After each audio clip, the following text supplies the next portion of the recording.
আমি কিন্তু দিয়ে দিয়েছি। হ্যাঁ,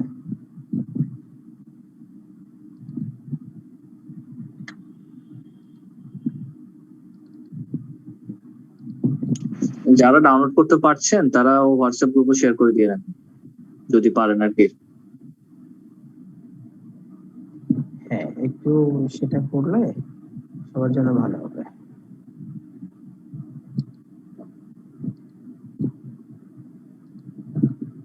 ওকে, তো আমরা আজকে আমাদের নতুন, মানে নতুন ঠিক না, আগের দিনে যে ক্লাসটা ছিল সেটাই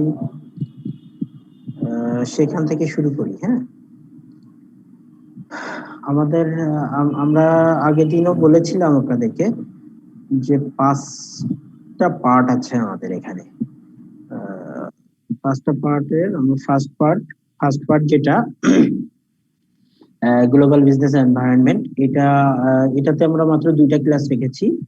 তারপরে ইনফরমেশন সিস্টেমস পরে ক্লাস আছে কয়েকটা। তারপর আপনাদের আছে মেইনলি কিসের উপরে, মার্কেটিং মনে হয় না, অপারেশন ম্যানেজমেন্ট, মার্কেটিং আর ম্যানেজিং হিউম্যান ক্যাপিটাল। এই 5টার উপরে দেখেন, আপনারা কি এটা দেখতে পাচ্ছেন না এখন?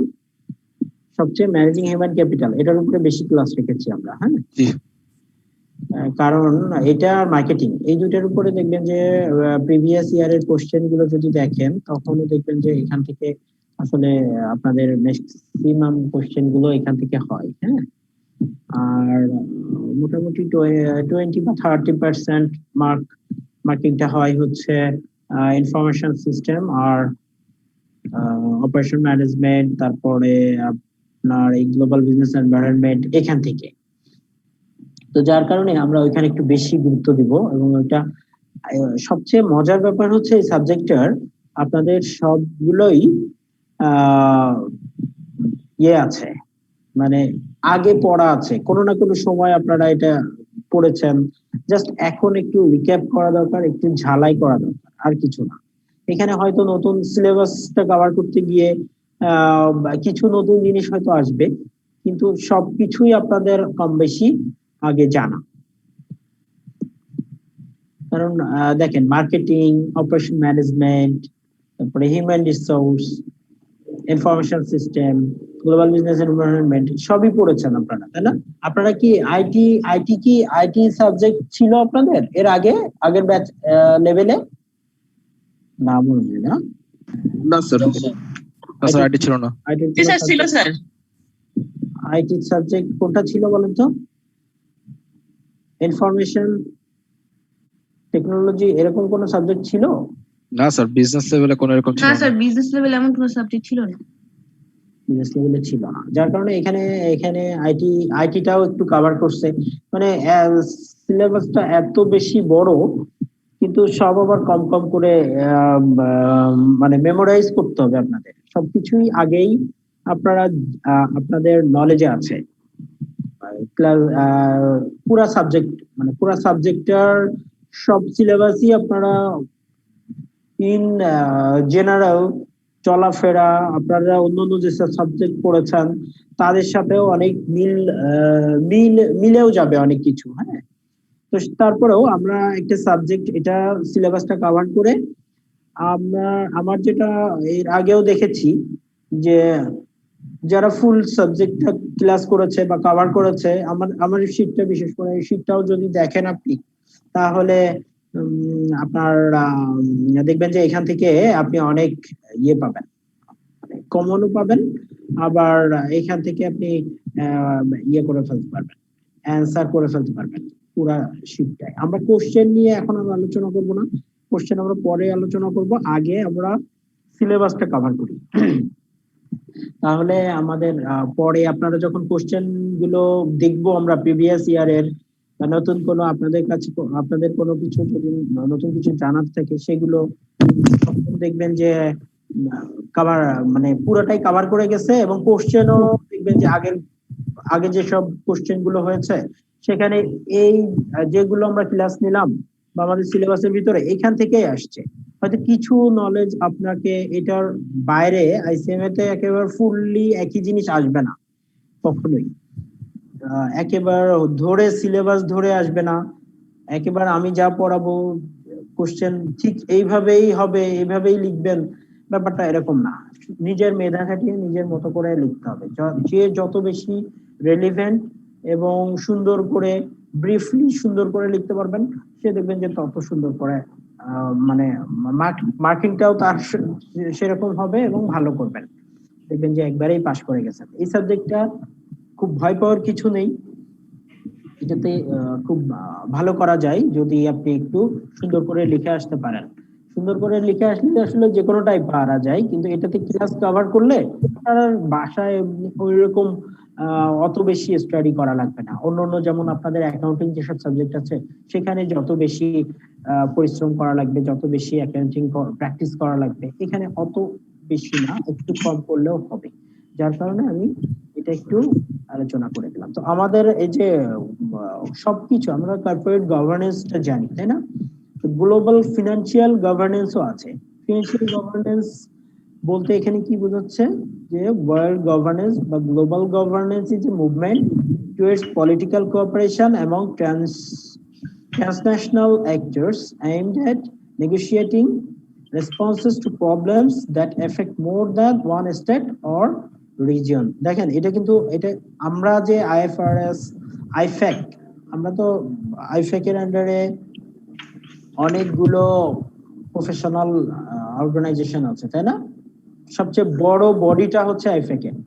তো তারা এই যে বিভিন্ন আইএফআরএস আইএস এইগুলো যে মানে করে পাবলিশড করে, এবং এগুলো দেখবেন যে পৃথিবীর সব দেশে একই। আপনি বাংলাদেশ থেকে অ্যাকাউন্টিং শিখে যাবেন, হয়তো অল্প কিছু চেঞ্জ আসবে তাদের নিজেদের দেশের বিজনেস নিয়ে বা নিজেদের যে পারিপার্শ্বিক অবস্থা আছে সেগুলোর উপরে বেস করে হয়তো অল্প কিছু চেঞ্জ, কিন্তু বেসিক জিনিসটা কিন্তু একই থাকবে সব জায়গায়। যার কারণে একটা গ্লোবাল ফিনান্সিয়াল সিস্টেম এস্টাবলিশ হয়ে গেছে অলরেডি। তো সেই কথাটা এখানে বলছে, the global business financial system is the worldwide framework of legal agreements, institutions and both formal and informal economic actors that together facilitate international flows of financial capital for purposes of investment and trade financing। এরপরেই আসেন central bank. Central bank কিন্তু দেখেন পৃথিবীতে সব দেশে একটা করে central bank থাকে, আমাদের দেশেও সেন্ট্রাল ব্যাংক আছে। আমাদের সেন্ট্রাল ব্যাংক কিন্তু অনেক ভালো পারফর্ম করে, অন্যান্য যে কোনো রেগুলেটরি বডির সাথে কম্পেয়ার করলে তারা কোনো দুইটা একটা অ্যাক্সিডেন্ট আছে, বাট তারা অনেক ভালোভাবে পারফর্ম করে। হ্যাঁ, কাটটা যেন সাউন্ড নয়েজ হচ্ছে, বন্ধ করে দেন। নুরুদ্দিন ভাই প্লিজ বন্ধ করেন। আমরা ইফেক্টিভ সেন্ট্রাল ব্যাংক পলিসি, একটা সেন্ট্রাল ব্যাংক তার যে আপনি স্যার মিউট করে দেন, আপনি স্যার মিউট করে দেন। আমি মিউট করে দেবো, কি নাম জানো? স্যার আপনার অপশন আছে মিউট অল, আপনি মিউট অল করে দেন। মিউট অল করলে তো আপনারা কথা যে বলবেন না কথা তখন আমরা আনমিউট করতে পারবো, সমস্যা নেই। আনমিউট করে দিয়েন। হ্যাঁ ঠিক আছে, এখন হয়েছে না?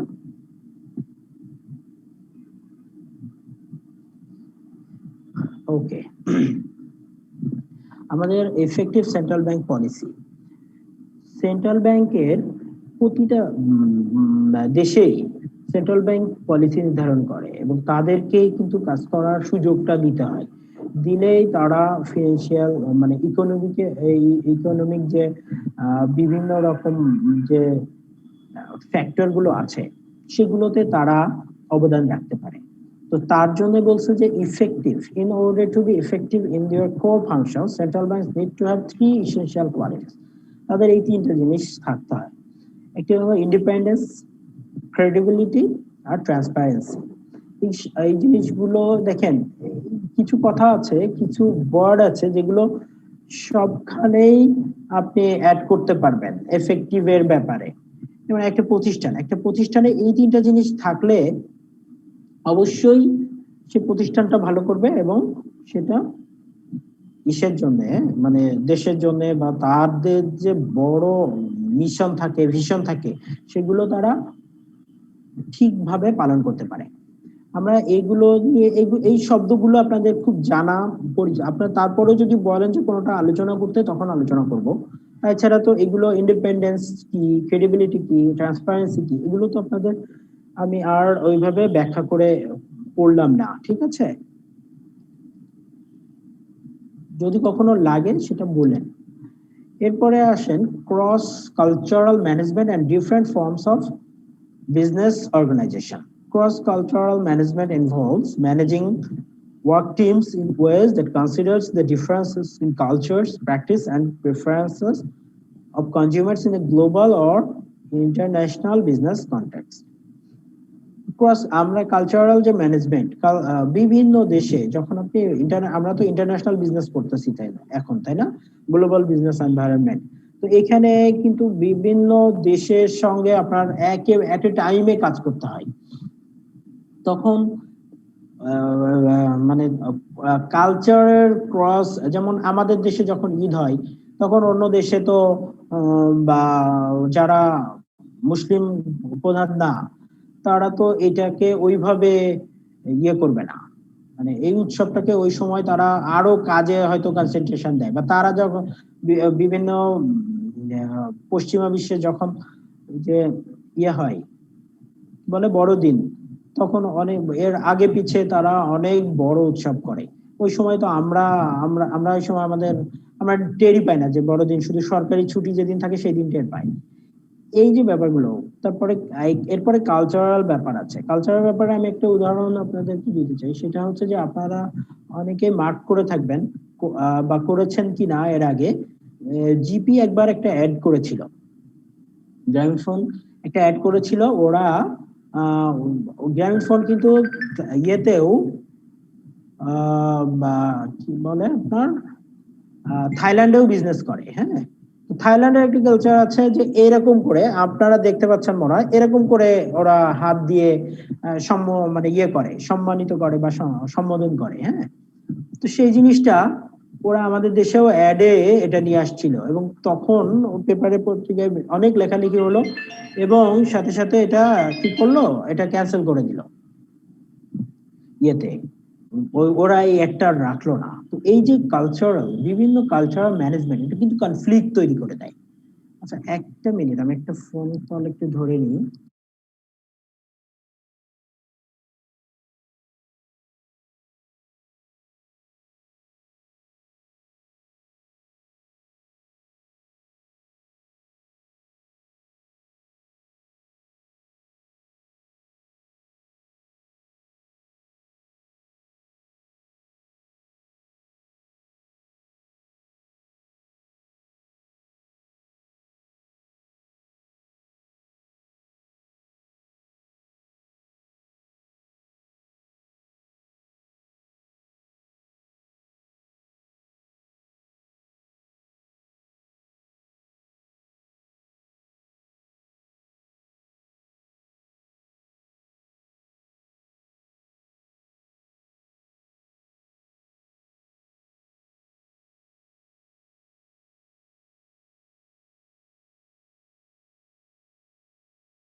হ্যাঁ, সরি। আচ্ছা, আমরা যেটা বলতেছিলাম যে cross cultural management, cross cultural ফাংশনও কিছু আছে। হ্যাঁ, ক্রস ফাংশন আছে কিছু, ডিপার্টমেন্টাল ক্রস, মানে এক বিভিন্ন যখন ব্লেন্ড হয় আর কি, মিক্স হয়, সেটাকেই আমরা ক্রস কালচারাল ম্যানেজমেন্ট বলছি। বুঝতে পেরেছেন আপনারা এটা? জি স্যার। জি স্যার। Thank you.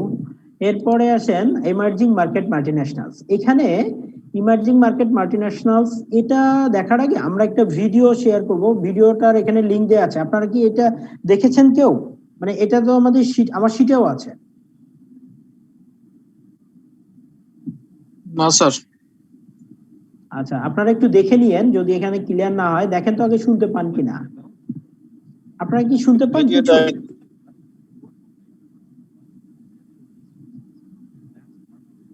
না স্যার, শোনা যাচ্ছে না স্যার। আচ্ছা, শোনার জন্য না, শোনা যায় না। বলেন তো এক্সপার্ট কে? স্যার আপনি এখানে ইয়া করতে পারেন, এই যে উইন্ডো শেয়ারিং এ আপনি যদি গুগল ক্রোম দেন তাহলে আপনি দেখে শুনতে পারবো। উইন্ডো মানে আপনি স্ক্রিন শেয়ারিং এর জায়গায় যদি স্যার উইন্ডো শেয়ারিং দেন, উইন্ডো আচ্ছা, শেয়ারিং এ যদি আপনি গুগল ক্রোম সিলেক্ট করেন তাহলে আমরা শুনতে পারবো। তাহলে স্ক্রিন শেয়ারিং এখন অফ করে দিই না? হ্যাঁ, তারপর গুগল ক্রোম, উইন্ডো শেয়ারিং দিয়ে গুগল ক্রোম দেন। উইন্ডো শেয়ারিং কোনটা? এইটা না?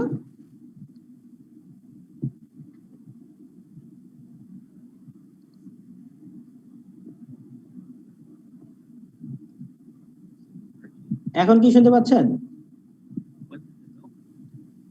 স্যার অল্প স্যার, এই যে আপনি মানে ব্যাকগ্রাউন্ডের সাউন্ড কমানো, একটু বাড়ায় দিলে স্যার শোনা যাবে। হ্যাঁ, master volume sir, master volume. না, মাস্টার ভলিউম তো স্যার আমি শোনা কি যাচ্ছে, শোনা হেডফোনটা যাচ্ছে খুলে স্যার, ফেলবো? ক্লিয়ার। স্যার শুনতে পাচ্ছি ক্লিয়ার। এখন শুনতে পান? আর স্যার শোনা না গেলেও নিচে সাবটাইটেল আছে, প্রবলেম হবে না। শোনা যায় না? স্যার শোনা স্যার, যায়। হ্যাঁ শুনতে পাচ্ছি স্যার। স্যার উইন্ডোটা বড় করে দেন, ফুল স্ক্রিন দিয়ে দেন।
ক্লাস কি হচ্ছে? কিছু শোনা যাচ্ছে না তো।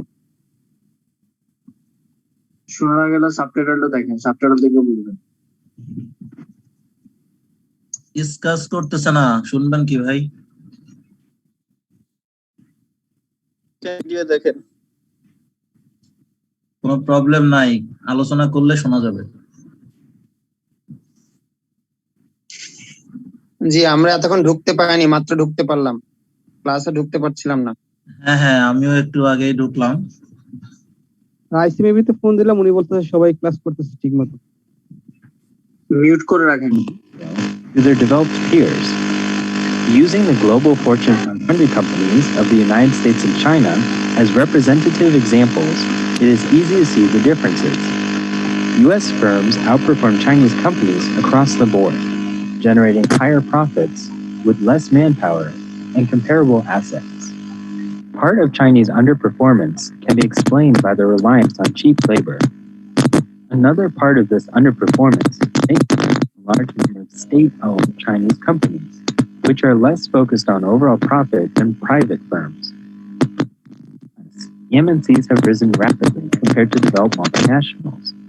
This rise has driven expansion into the global economy. For some MNCs, global competition is necessary for growth, as is the case for Hyundai and Samsung. These Korean MNCs dominate their home market, but the modest population of Korea limits further growth. In comparison, the MNCs of China have considerable room to grow domestically. So instead, these MNCs, like State Grid and ICBC, oftentimes state-owned, expand in support of Chinese projects abroad, like the Belt and Road Initiative. A third group of MNCs, like Brazil's Petrobras, use their foreign presence as a refuge of stability in times of domestic economic crisis. While the motivations may vary, the end results do not. MNCs lag behind their developed peers in certain dimensions. But many emerging market multinationals now boast a formidable international presence, as can be seen in this table. Even the modest international presence of Chinese companies is notable. These MNCs are less than half a century old. All in all, MNCs are catching up to G7 multinationals, and their increased power has enabled greater involvement across the globe. They have made their presence felt not merely in numbers, but also in scale and scope, representing half of the 5 largest firms in major industries, and increasing their global presence substantially. Despite this growth, notable differences remain between MNCs and their G7 counterparts, particularly in profit margins and branding. But even here, the emerging market multinationals are catching up. We hope you'll join the Emerging Markets Institute conference on November 9th at Cornell Tech in New York City, as we continue to explore how MNCs have leveraged their unique strengths and positions to become leaders in their industries. In our next video in this series,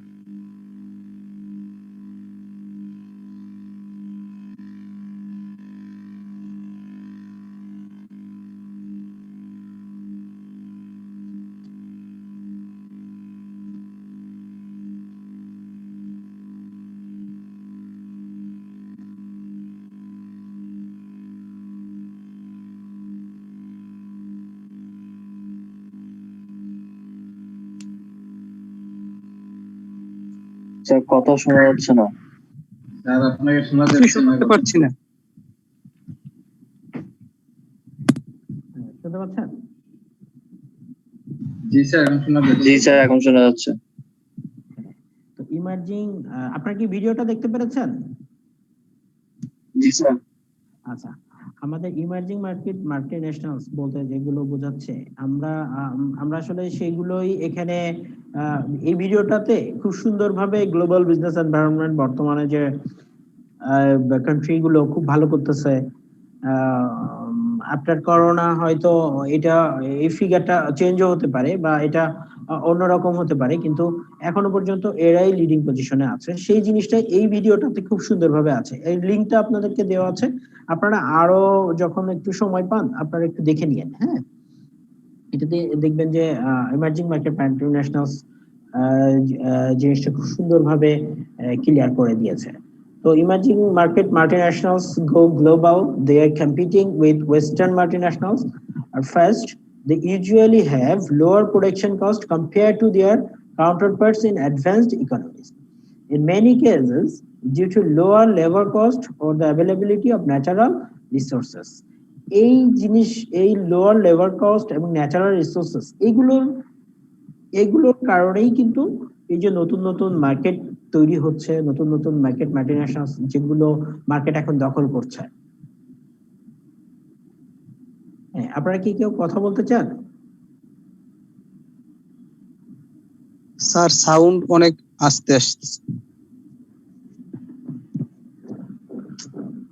এটা আসলে এখন তো sound ঠিকই আসতেছে sir. আমার হেডফোনের সমস্যা কিনা আপনারা না স্যার এখন সমস্যা নেই স্যার এখন সাউন্ড ঠিকই আসতেছে স্যার। সাউন্ড ঠিক আছে, সাউন্ড। আচ্ছা তাহলে মনে হয় আপনারটা কোন একটা প্রবলেম। হ্যাঁ, আপনি নিজের টা একটু ঠিক করেন তাহলে দেখবেন যে সবার প্রবলেম হওয়ার কথা যদি কোনো ঝামেলা হতো আসলে আমার এন্ড থেকে। তো এরপরে ইমার্জিং মার্কেট মাল্টিন্যাশনালস এর পরে আসে লিবারালাইজেশন এন্ড ইকোনমিক ন্যাশনালিজম। তো ট্রেড লিবারালাইজেশন, যেটা আমরা এক সময় ভয় পেতাম যখন 2000 সালের পরে, যে ফ্রি ট্রেড যখন হবে তখন হয়তো আমরা ছিটকে পড়বো, আমরা গ্লোবাল মার্কেটের সাথে কম্পিট করতে পারবো না। কিন্তু সেই ঝুঁকিগুলো কিন্তু আমরা মোকাবেলা করছি এখন, এবং ফ্রি ট্রেড হওয়ার পরেও এখন কিন্তু অনেক দেশে তারপরেও কিছু প্রিফার্ড মার্কেট আছে যেগুলোতে আমরা সুবিধা পাই, আমাদের সাথে আমরা কাউকে সুবিধা দেই। এই জিনিসগুলো কিন্তু এখনো আছে। তো তার ফ্রি ট্রেড মার্কেটের সেই, কিন্তু ট্রেড লিবারালাইজেশন বলতে যেটা আমরা ছিল সেটা কিন্তু একটা বড় একটা দেশের বিজনেসের ক্ষেত্রে বা ওয়ার্ল্ড ওয়াইড বিজনেসের ক্ষেত্রে এটা কিন্তু দারুণ। Trade liberalization is the removal or reduction of restrictions or barriers on the free exchange of goods between nations. তো এই লিবার্টিটা থাকতে হবে। These barriers include tariffs such as duties, charges, and non-tariff barriers such as licensing rules and quotas. Economists often view the easing or eradication of these restrictions as a step to promote free trade. তারপরে আসতেছে হচ্ছে economic nationalism or economic patriotism. Economic populism refers to an ideology that favors state interventionism over other market mechanisms. Sorry sir, একটু interrupt করলাম।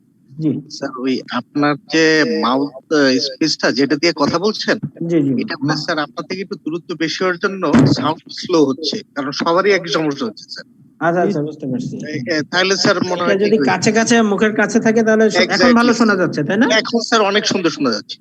আচ্ছা আচ্ছা ঠিক আছে। না ওইটা যখন আমরা নিচে নেমে যাচ্ছে তখন মনে হয় আপনারা শুনতে পাচ্ছেন। এক্স্যাক্টলি, ঠিক আছে, আমি এটা ঠিক করার মানে চেষ্টা করতেছি, এবং এটা যেভাবে এটা যাতে এই সমস্যাটা না হয় চেষ্টা করতেছি। ওকে, আচ্ছা এখন আসেন ইকোনমিক ন্যাশনালিজম, যেটা বলতেছিলাম যে economic populism refers to an ideology that favours state interventionism over other market mechanisms with policies such as domestic control of the economy, labor and capital formation, even if this requires the imposition of tariffs and other restrictions on the movement of labor, goods and capital. তো trade liberalisation, economic nationalism, এই ইস্যুগুলো আমাদের হয়তো টিকা আকারে আসতে পারে যে এটা কি, আপনি তখন এটা একটু সুন্দর করে এই কথাগুলোই লিখবেন যে এই ব্যারিয়ার গুলো, ফ্রি এক্সচেঞ্জ থাকতে হবে। ব্যারিয়ার গুলো কি কি? ট্যারিফস, সারচার্জ, এগুলো নন ট্যারিফ ব্যারিয়ার্স, বিভিন্ন রকম ব্যারিয়ার থাকে, সেই জিনিসগুলোই এখানে উঠায় নিয়ে আসবেন। এরপরে আসে major economic system including US, European and transition economies. Transition economy or transitional economy is an economy which is changing from a centrally planned economy to a market economy. Transition economy undergo a set of structural transformations intended to develop market-based institutions. These include economic liberalization, where prices are set by market forces other than by a central planning organization.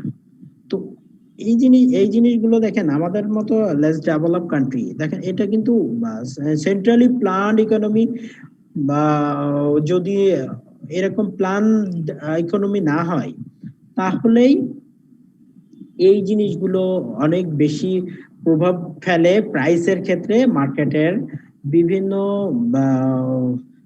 বিভিন্ন একই product থেকে সমজাতীয় product আপনি এক দেশে একরকম মানে হচ্ছে ওই দেশেরই প্রোডাক্ট, ওই ব্র্যান্ডেরই প্রোডাক্ট অন্য দেশে আর এক রকম হচ্ছে।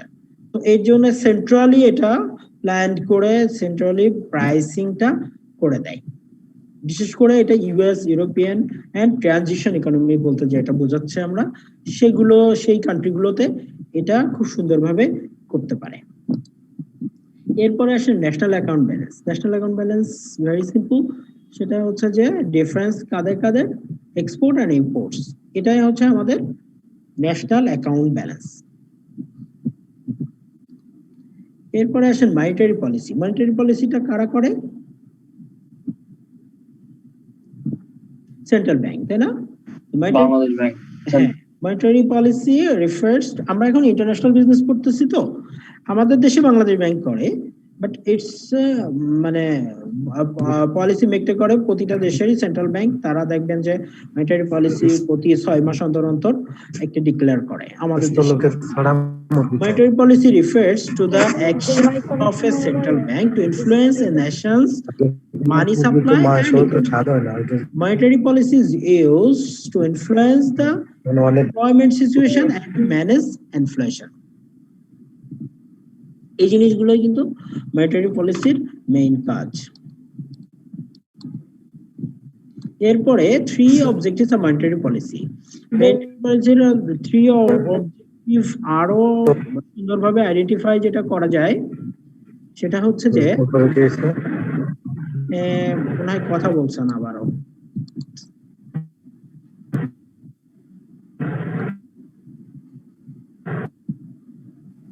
আমাদের প্রথমেই ম্যানেজ ইনফ্লেশন, তাই না? ইনফ্লেশন যেটি এটা অবশ্যই বাংলাদেশ ব্যাংকের মনিটারি পলিসি দ্বারাই, মনিটারি পলিসির উপরে নির্ভর করে যে ইনফ্লেশন হবে, ডিফ্লেশন হবে, কিভাবে এটা কন্ট্রোল হবে, কিভাবে ম্যানেজ করবে।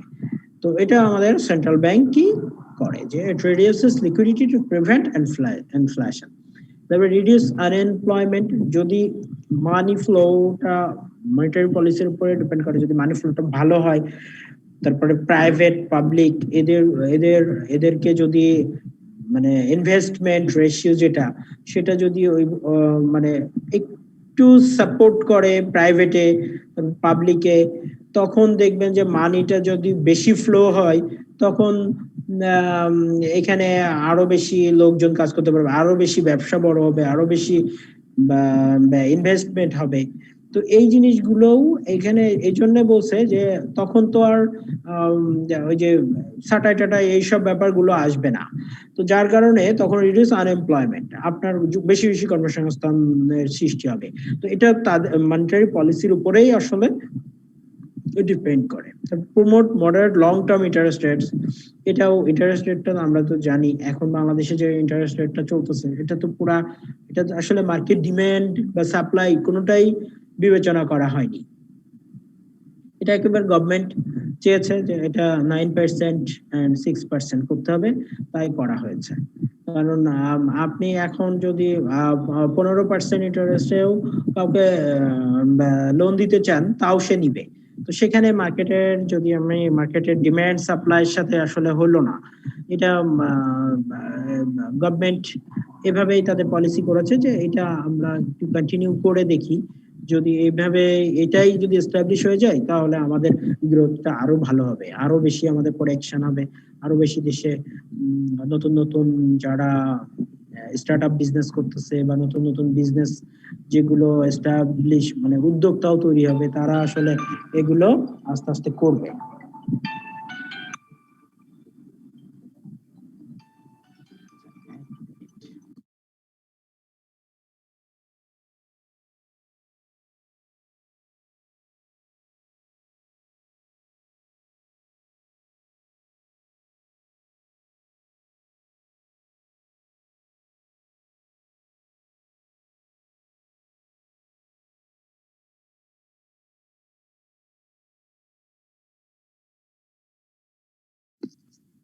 হ্যালো, শাহরুখ ভাই কি আছেন? শুনতে পাচ্ছেন?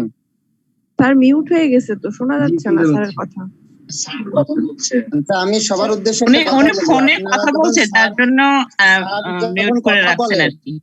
একটু স্যার যখন কথা বলে আপনারা কেন আনমিউট করেন না? আপনাদেরকে একটু রেসপন্সিবিলিটি আছে। স্যারের কথাটা তো শুনি আমরা, স্যার কথা বলার সময় আপনারা কথা বলেন, তাহলে আমরা কিভাবে কথা ক্লাসটা শুনবো বলেন তো? আমরা তো সবাই ম্যাচিউর। হ্যালো, হ্যাঁ রাজু ভাই স্যার চলে আপনারা কি হ্যালো শুনতে পাচ্ছেন আমাকে? জি স্যার শুনতে পাচ্ছি। আচ্ছা, আমরা যে পর্যন্ত এসেছিলাম যে promote moderate long term interest rates, হ্যাঁ, এটাও কিন্তু এটা নিয়ে বলতেছিলাম যে আমাদের দেশে যেটা এখন ইন্টারেস্ট রেট আছে সেটাও কিন্তু বাংলাদেশ ব্যাংক এভাবেই করেছে। বাংলাদেশ ব্যাংকই সেট করে দিয়েছে যে 9% লোন দেওয়ার ক্ষেত্রে আর ডিপোজিট নেবে 6%। হ্যাঁ, এটা এখানেও হাই 6, ওইখানে হাই 9, বাট এটিকে কত কিভাবে মানতেছে বা ওই যে যেটা বললাম যে মার্কেট ডিমান্ড সাপ্লাই একটু কনসিডার করা হয়নি, যার কারণে কিন্তু এটা এদিক ওদিক হচ্ছে। নাহলে পৃথিবীর অন্যান্য যেসব ডেভেলপ কান্ট্রি, আমাদের তো গ্রোথ রেট অনেক হাই, তাদের গ্রোথ রেট এখন অনেক মানে অনেক স্টেবল এক জায়গায় আছে, যার কারণে তাদের ওখানে ইন্টারেস্ট রেটটাও কিন্তু অনেক কম। Monetary policy increases liquidity to create economic growth, এটাও মাথায় রেখে মনিটারি পলিসিটা বাংলাদেশ ব্যাংক করে। হ্যাঁ, এখন আসেন কি কি প্রকার মনিটারি পলিসি আছে। একটা হচ্ছে এক্সপ্যানশনারি আর এক কন্ট্রাকশনারি। দুইটা শব্দ দিয়েই বোঝা যাচ্ছে যে একটা এক্সপ্যান্ড করবে আর একটা কন্ট্রাকশনারি করবে, একটু রেস্ট্রিক্ট করে দেবে সবকিছু। ঠিক আছে, তো এই যে মনিটারি পলিসি, এটাই আমাদের লাস্ট স্লাইড ছিল ফার্স্ট ক্লাসের। হ্যাঁ, আমরা এতক্ষণ যেটা করলাম সেটা হচ্ছে ফার্স্ট ক্লাসটা শেষ করলাম। এখন আমরা সেকেন্ড ক্লাসে যেতে চাই। সেকেন্ড ক্লাস স্যার একটা কোশ্চেন ছিল। Sure sir, national bank account balance বলতে এক্সপোর্ট আর ইম্পোর্টের ডিফারেন্সটা, জি জি, তাহলে স্যার ব্যালেন্স অফ পেমেন্ট আর ন্যাশনাল ব্যাংক অ্যাকাউন্ট ব্যালেন্স এর মধ্যে ডিফারেন্সটা কি? ব্যালেন্স অফ পেমেন্ট আপনি কোন অর্থে বলছেন? স্যার, যখন আমি ইম্পোর্ট এবং এক্সপোর্টের ডিফারেন্সটাকে মেজার করি তখন আমরা জানতাম যে ওই অ্যামাউন্টটা আমার ব্যালেন্স অফ পেমেন্টে থাকে। হ্যাঁ, ওটাকে ন্যাশনাল ব্যালেন্স বলা হয়। মানে দুইটাই ইকুয়াল? দুটাই ইকুয়াল হয় না। আপনি যারা এক্সপোর্ট এক্সপোর্ট বেশি করে কোনো কিছু, যদি আমরা যেমন আমাদের এখন কি রেমিটেন্স কিন্তু অনেক বেশি আসছে, আমরা কিন্তু বেশিরভাগই ইম্পোর্ট করতে হয় আমাদের, তাই না? এক্সপোর্টের চেয়ে আমাদের ইম্পোর্ট বেশি না, বাট রেমিটেন্সটা বেশি আসে, তো আমাদের তো নেগেটিভ হবেই ন্যাশনাল ব্যালেন্স। না, আমি সেটা বলছি না, আমি বলছি স্যার ব্যালেন্স অফ পেমেন্ট আর ন্যাশনাল ব্যাংক ব্যালেন্স দুইটাই সেম আর কি? সেম, হ্যাঁ। ব্যালেন্স অফ পেমেন্ট তো আপনি করবেন শুধুমাত্র এক্সপোর্টের ক্ষেত্রে, সেম না কেন? আপনি যখন ইম্পোর্ট করবেন তখন আপনি পেমেন্ট করতেছেন, তাই না? আর যখন এক্সপোর্ট করবেন তখন তো আপনি রিসিভ করতেছেন। কিন্তু স্যার আমার দুটো ডিফারেন্সটাই তো ব্যালেন্স অফ পেমেন্ট। দুটো ডিফারেন্সটাই হচ্ছে তখনই তো আমি পেমেন্ট করব ব্যালেন্স। সরি, যখন আমার ইম্পোর্ট এবং এক্সপোর্টের যখন ডিফারেন্স হবে ওই টাইমটাতেই তো আমি পেমেন্ট করব। হ্যাঁ, এটা ঠিক আছে। তাহলে স্যার যদি এরকম হয়, যেহেতু এখানে আমাকে বলছে যে এক্সপোর্ট আর ইম্পোর্টের ডিফারেন্সকেই ব্যালেন্স বলা হচ্ছে, জি, তাহলে তো স্যার দুইটা সেম হওয়ার কথা। ব্যালেন্স অফ পেমেন্ট আর ন্যাশনাল অ্যাকাউন্ট সেম হওয়ার কথা। আমার কোশ্চেনটা ওইখানে স্যার। হ্যাঁ, বুঝতে পেরেছি। মানে নেগেটিভ হলেও এটা তো পেমেন্ট করতে হবে, তাই না? কিন্তু আমি যেটা বলতে চাচ্ছিলাম সেটা হচ্ছে যে আপনি মনে করেন যে আমাদের প্রাইভেট অর্গানাইজেশনে অনেক বেশি ইম্পোর্ট করে, তাই না? আবার এক্সপোর্টও করে। এট দ্য এন্ডে যদি আমরা আমাদের নিজেদের দেশে তো একটা ইকোনমিক গ্রোথ আছে, প্রতিটা ইয়ারেই হয়, তাই না? এখান থেকে আমাদের যদি কোনো, আপনি যেটা বললেন যে পেমেন্ট, হ্যাঁ, যদি পেমেন্ট না করা লাগে তখন তো সেটা আমাদের থাকবে, উদ্বৃত্ত থাকবে, তাই না? ব্যালেন্স থাকবে যদি পেমেন্টের ব্যাপার না আসে। কারণ আমরা যদি কোনো একবার হলো যে আমরা বেশি এক্সপোর্ট করে ফেললাম, তাই না, ইম্পোর্টের চেয়ে, তখন তো আমাদের কাছে তখন সারপ্লাস থাকবে। তো ওই সারপ্লাসটাই কিন্তু আমার পেমেন্ট ব্যালেন্স না, ওটা নেগেটিভ ব্যালেন্স থাকবে। হ্যাঁ, উল্টোটা আর কি তখন। ওকে, ঠিক আছে, আপনি এভাবে কনসিডার করতে পারেন। আলটিমেটলি মানে ইকুয়েশনে আমাদের এটাই বলে দিচ্ছে যে দুইটা একই জিনিস। জি। ঠিক আছে স্যার আরেকটা কোশ্চেন ছিল। জি জি শিওর। স্যার ওই যে আপনি যখন ইন্টারেস্ট রেটটা পড়াচ্ছিলেন স্যার, মানে একটা সেন্ট্রাল ব্যাংক স্যার ইন্টারেস্ট রেটটা কিভাবে হচ্ছে স্যার ক্যালকুলেশন করে বা ডিটারমাইন করে যে এত পার্সেন্ট রেটে হচ্ছে মানে ইন্টারেস্ট রেটটা হবে? এটা হ্যাঁ এটা আমি বলতেছিলাম যে মার্কেটের ডিমান্ড সাপ্লাইয়ের উপরে সাধারণত এই জিনিসগুলো বা ইয়ে হয়, মানে ফিক্সড। হ্যাঁ, আপনি কত টাকায় 100 টাকা নিতে চান, 100 টাকা নিলে আপনি কয় টাকা দিতে চান, এটা হচ্ছে আপনার ডিমান্ড, তাই না? আর মার্কেটে যদি টাকা না থাকে বেশি, তাহলে তো এটা ক্রাইসিস তৈরি হবে। তখন আপনি চাইবেন হয়তো 10 টাকা, আমি চাইবো না আমি 11 টাকা দিব। বুঝতে পেরেছেন? এখন সেন্ট্রাল ব্যাংক যেটা করেছে এবার, সেন্ট্রাল ব্যাংক যেটা হচ্ছে ওভারঅল তাদের কাছে নিশ্চয়ই একটা হিসাব তো থাকেই। আর তারপরে এবার গভর্নমেন্টের একটা ইয়েও ছিল যে এটা সিঙ্গেল ডিজিটে আনতে হবে। বিশেষ করে গভর্নমেন্ট তো এখন অনেক বেশি লোন করতেছে, তাই না? পলিটিক্যাল ইস্যু আছে, প্রতিটা প্রাইভেট ব্যাংক থেকে অন্যান্য গভর্নমেন্ট ব্যাংক থেকে সব জায়গা থেকে মেগা প্রজেক্ট গুলো যখন এক্সিকিউট করতে যাচ্ছে, তখন কিন্তু গভর্নমেন্টের অনেক বেশি লোন করা লাগতেছে। তো তখন তারা এটা 9%-এ ওই যে সঞ্চয়পত্রটা কিন্তু কমাতে চেয়েছিল, কিন্তু মানে পাবলিকদের এত ইনভলভমেন্ট সঞ্চয়পত্রে অনেকের এর উপরেই চলে, সেজন্য সেটা কমাতে পারেনি। তখন এটা ওরা ব্যাংক রেটটা করে দিছে, ব্যাংক রেট বলতে ইন্টারেস্ট রেটটা কমাই দিছে। আর ব্যাংক রেটও কমিয়েছে করোনার কারণে, এটা 5% ছিল, এটা পরে 4% করেছে।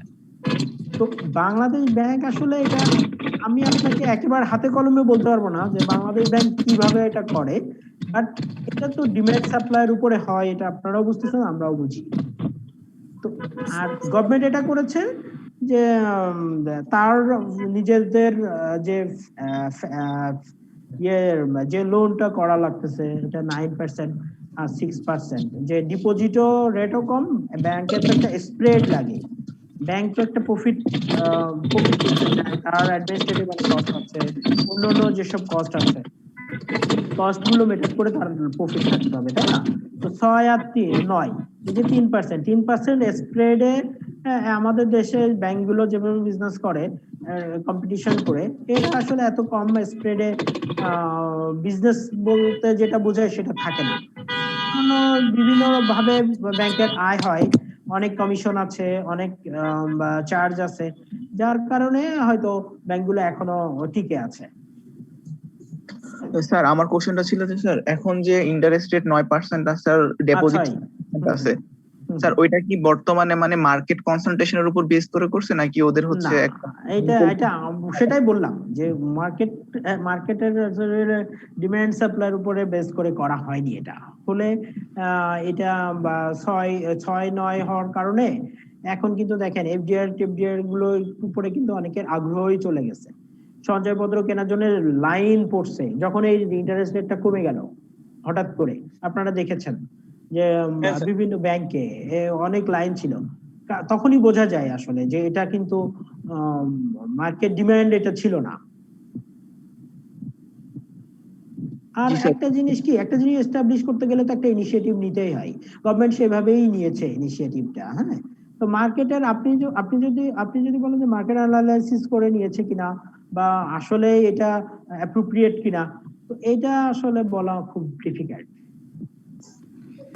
তবে একটা মানে এটা আমার ইন্টারনাল রিসার্চ, আমি যেটা খেয়াল করেছি বাংলাদেশ ব্যাংকের যখনই টাকার প্রয়োজন হয় তখন তারা ইচ্ছে করে রেটটাকে বাড়িয়ে দেয়, এবং যখন তাদের হাতে অ্যাভেলেবল ফান্ড থাকে তখন ওই রেটটাকে ইচ্ছে করে কমিয়ে দেয় যাতে করে তাদের ফিক্সড ডিপোজিটর কম হয়। এটাই তো মনিটারি পলিসিতে এটাই আসে। হ্যাঁ, এইভাবেই তো কন্ট্রোল করতে হয়, নাইলে তো আপনি একটা সব সময় যদি একই গতিতে চলে তাহলে দেখবেন যে সবকিছু একশো সময় জিম্বাবুয়ের মতো এরকম হয়ে যাবে।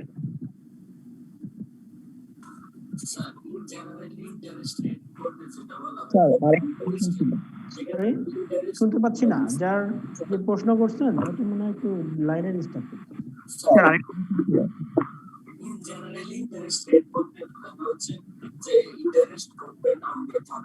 আরে, কিছু শুনতে পাচ্ছি না, excuse me. Generally sir interested আমি কি আমার নেটওয়ার্কে সমস্যা কিনা স্যার শোনা যাচ্ছে আমাকে স্যার? না, আমি তো কিছু Please check শুনতে your পাচ্ছি না। connection. Please check. হ্যাঁ হ্যাঁ, And sir, please move forward.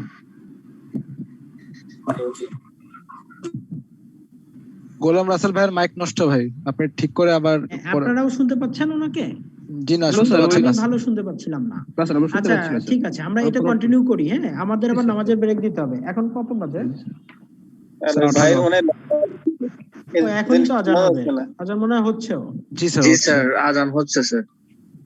আচ্ছা ঠিক আছে, তাহলে আমরা ইয়ে করি। 10-12 মিনিটের ব্রেক হ্যাঁ, স্যার। আমরা যে 6:20 বাজে, তো আমরা 6:35 আবার অ্যাটেন্ড করব, ঠিক আছে? জি, okay sir. Okay Okay, okay, sir. Thank you.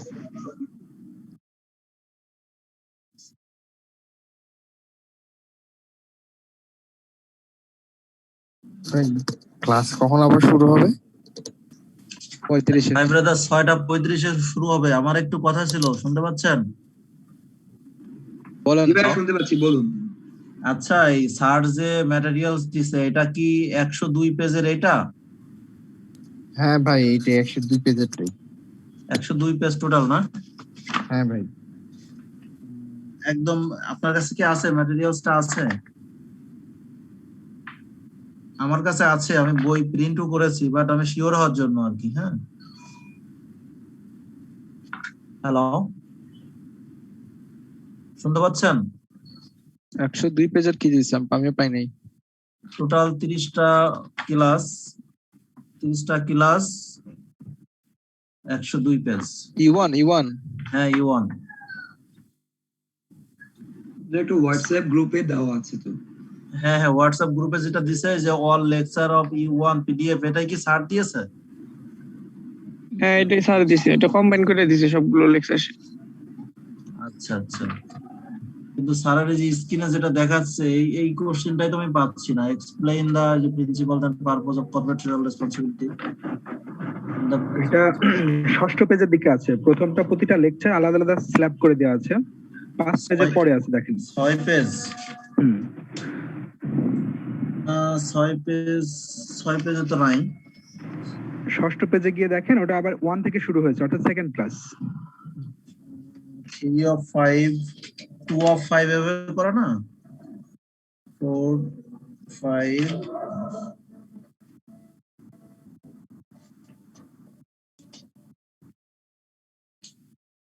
আচ্ছা, আমি হোয়াটসঅ্যাপ গ্রুপে আমি দিচ্ছি, এইটা কিনা আপনি একটু আমাকে কনফার্ম করে দেন। কোন ভাই বলছিলেন, নামটা কি ভাই? জি, আমি গাফফার বলছি। আপনি 5 of 5 এর ঠিক পরেরটা দেখেন, 5 of 5 এর পরেরটা।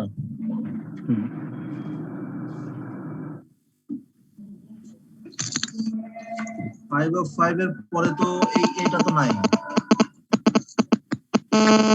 হ্যালো, হ্যাঁ ভাইয়া, শুনতে পাচ্ছেন? হ্যাঁ হ্যাঁ, গাফফার ভাই বলছেন না? জি জি বলছি। এখানে তো আছে ইনফরমেশন সিস্টেম আছে। ও, অর্থাৎ তাহলে এটা হয়তো আপনি ওই আগের কোনো লেকচার শিটটা নিয়েছেন। আমার কাছে যেটা আছে, এটা অবশ্য ওই যে 6ষ্ঠ পেজে থেকে আবার নতুন করে আমাদের এই যে সেকেন্ড ক্লাসটা শুরু হয়েছে। আচ্ছা, আপনার কথাটা। আচ্ছা, আমি এটা দিচ্ছি আপনাকে, আমি এটা দিচ্ছি। হ্যাঁ, আমি এটা গ্রুপে দিয়ে দিচ্ছি। কামরুল ভাই, হ্যালো। হোয়াটসঅ্যাপে দেন তো দেখি। জি, হোয়াটসঅ্যাপে হ্যালো শেয়ার ভাইয়া, শুনতে পাচ্ছেন? জি শুনতে পাচ্ছি ভাই। ভাইয়া, আমি আজকে ফার্স্ট ক্লাসে জয়েন করলাম, তো আমার ওই হোয়াটসঅ্যাপের গ্রুপটা কিভাবে আমি অ্যাড হবো?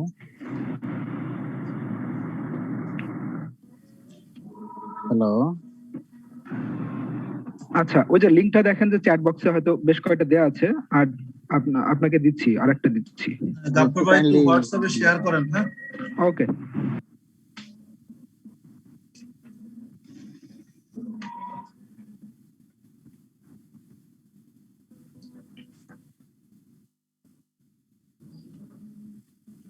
হ্যালো শাহরুখ ভাই। জি ভাইয়া। আচ্ছা, এখানে তো মোস্ট অফ দ্য স্টুডেন্ট আছে, তো আমি কিছু কথা আপনাদের সবাইকে একটু বলতে চাচ্ছি। আমরা তো মানে হোয়াটসঅ্যাপে 2-3টা গ্রুপ করে ফেলেছি অপারেশন লেভেলে, ঠিক না? বুঝি নাই, কি বললেন ভাই? হোয়াটসঅ্যাপে কি অপারেশন লেভেলের কি 2-3টা গ্রুপ করা হয়েছে না একটা গ্রুপ? অপারেশন লেভেলের মূল গ্রুপ তো একটাই। জি জি, আমার তো মনে হয় যে একটা কি 2টা গ্রুপ থাকলে যথেষ্ট, বেশি গ্রুপ থাকলে মানে অনেক সময় ক্লামজি হয়ে যায় না, যে কোনো একটা গ্রুপ। মূল গ্রুপ একটাই আছে, আর একটা করছে গ্রুপ স্টাডি করছে, স্টাডি করার জন্য একটা group আছে। আমি বলি এত গ্রুপের দরকার হয় না ভাইয়া। আসলে আমি একটা কথা বলি, গ্রুপের মধ্যে দেখি মানে অনেক সময় মানে কেউ কিছু মনে করবেন না, অনেকে এখনো নাকি রুটিন পায়নি, অনেকে এই শীট পায়নি ওই শীট পায়নি। তাহলে গ্রুপের মধ্যে যদি কিছু দেওয়া থাকে, মানে ফেসবুকের মধ্যে তো সবকিছু দেওয়া আছে, তারপরেও কেন কেউ কিছু পাচ্ছে না 3-4টা ক্লাস করার পরে? আমরা তো সবাই পেয়েছি। সেটাই তো, গ্রুপ এডমিশনের ডেট কিন্তু 8 তারিখ পর্যন্ত, অনেকে নিউ এডমিটেড স্টুডেন্ট আসতেছে সেই কারণে। আচ্ছা আচ্ছা, তাহলে গ্রুপ আমার মনে হয় একটা করেন। আর গ্রুপের মধ্যে অনেক সময় মানে হোয়াটসঅ্যাপ গ্রুপে দেখা যায় যে ইম্পর্টেন্ট একটা ফাইল দেওয়া হয়, তারপরে কিন্তু অনেক মেসেজ যায়, যে কারণে ওই ফাইলটা খুঁজে পাওয়া যায় না। আমার মনে হয় যেন ফেসবুক গ্রুপে একটা থেকে পরে আমরা 8 তারিখের পরেই সেই হোয়াটসঅ্যাপ গ্রুপে সব শেয়ার করি, সেটা মনে হয় ভালো হবে। প্রতিদিন একই জিনিস বারবার শেয়ার করতে গেলে অনেকের কাছে সেটা ইরিটেটিং হয়। হ্যাঁ, ফেসবুক গ্রুপে অলরেডি সবকিছু শেয়ার করাই আছে, ফেসবুক গ্রুপ একটা আছে। আমি সেটাই বলছি, ফেসবুক গ্রুপে সবাই ফলো করেন। হোয়াটসঅ্যাপ গ্রুপ এত গ্রুপ বানায় কোনো লাভ নাই, বরঞ্চ ওই হোয়াটসঅ্যাপের দিকে তাকাবেন কখন নাকি বইয়ের দিকে তাকাবেন কখন? হোয়াটসঅ্যাপ গ্রুপ করতে করতে আর ওই স্যারের লেকচার শুনতে শুনতে দিন পার হয়ে যাবে, পরীক্ষার সময় এসে দেখবেন যে কিছুই পড়েন নাই। ভাই শুনে, এখন যে ফ্রি আছে সেই রিপ্লাই দেয়, বুঝছেন? এখন আপনি ফ্রি না থাকলে আপনি মোবাইলটা অফ করে রাখবেন। না অফ করে রাখতে এখন তো অপশন নাই। সেটাই আপনি শুনতে, আমি বলি আপনি নোটিফিকেশনটা অফ করে রাখলে ডিস্টার্ব হয় না। আপনি অফ করে রাখলে তো অনেক কিছু তো মিস হয়ে যাবে ভাইয়া। হ্যাঁ, এই জন্য বলছি যে মানে আমার মনে হয় আমরা আসলে কেউ ওই অযথা ওই গ্রুপে কিছু টেক্সট করব না। হাই, হ্যালো, থ্যাঙ্কস এগুলো যত কম লেখা যায় আর কি, সেটা ট্রাই করতে হবে। আর খুব বেশি ইম্পর্টেন্ট কিছু কেউ যদি আমাদের গ্রুপে অ্যাড হন, আগে গ্রুপের সামারিটা চেক করে নেবেন, কারণ সবকিছু কিন্তু গ্রুপে দেওয়া থাকে।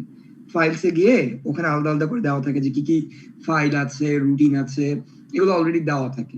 যদি এর মধ্যে আপনারা কেউ খুঁজে না পাই, তখন আমরা একটা পোস্ট করব যে আমার এটা দরকার, দেন আমরা চেষ্টা করব সবার মধ্যে থেকে যার কাছে আছে ওই ম্যাটেরিয়ালটা দিয়ে হেল্প করার জন্য। এটা হচ্ছে আমার রিকোয়েস্ট।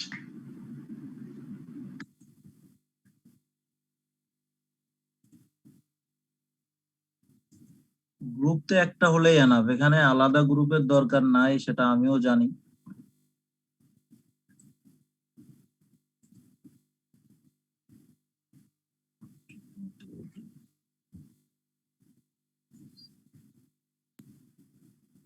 আপনারা চাইলে একটা কাজও করতে পারেন, সবাই যার কাছে সব ফাইল আছে সে একটা গুগল ড্রাইভ খুলে ওটার লিংক এখানে দিয়ে দিলে সবাই শুধু ড্রাইভটা আপডেট করতে থাকবেন, সবাই পেয়ে যাবে সবকিছু।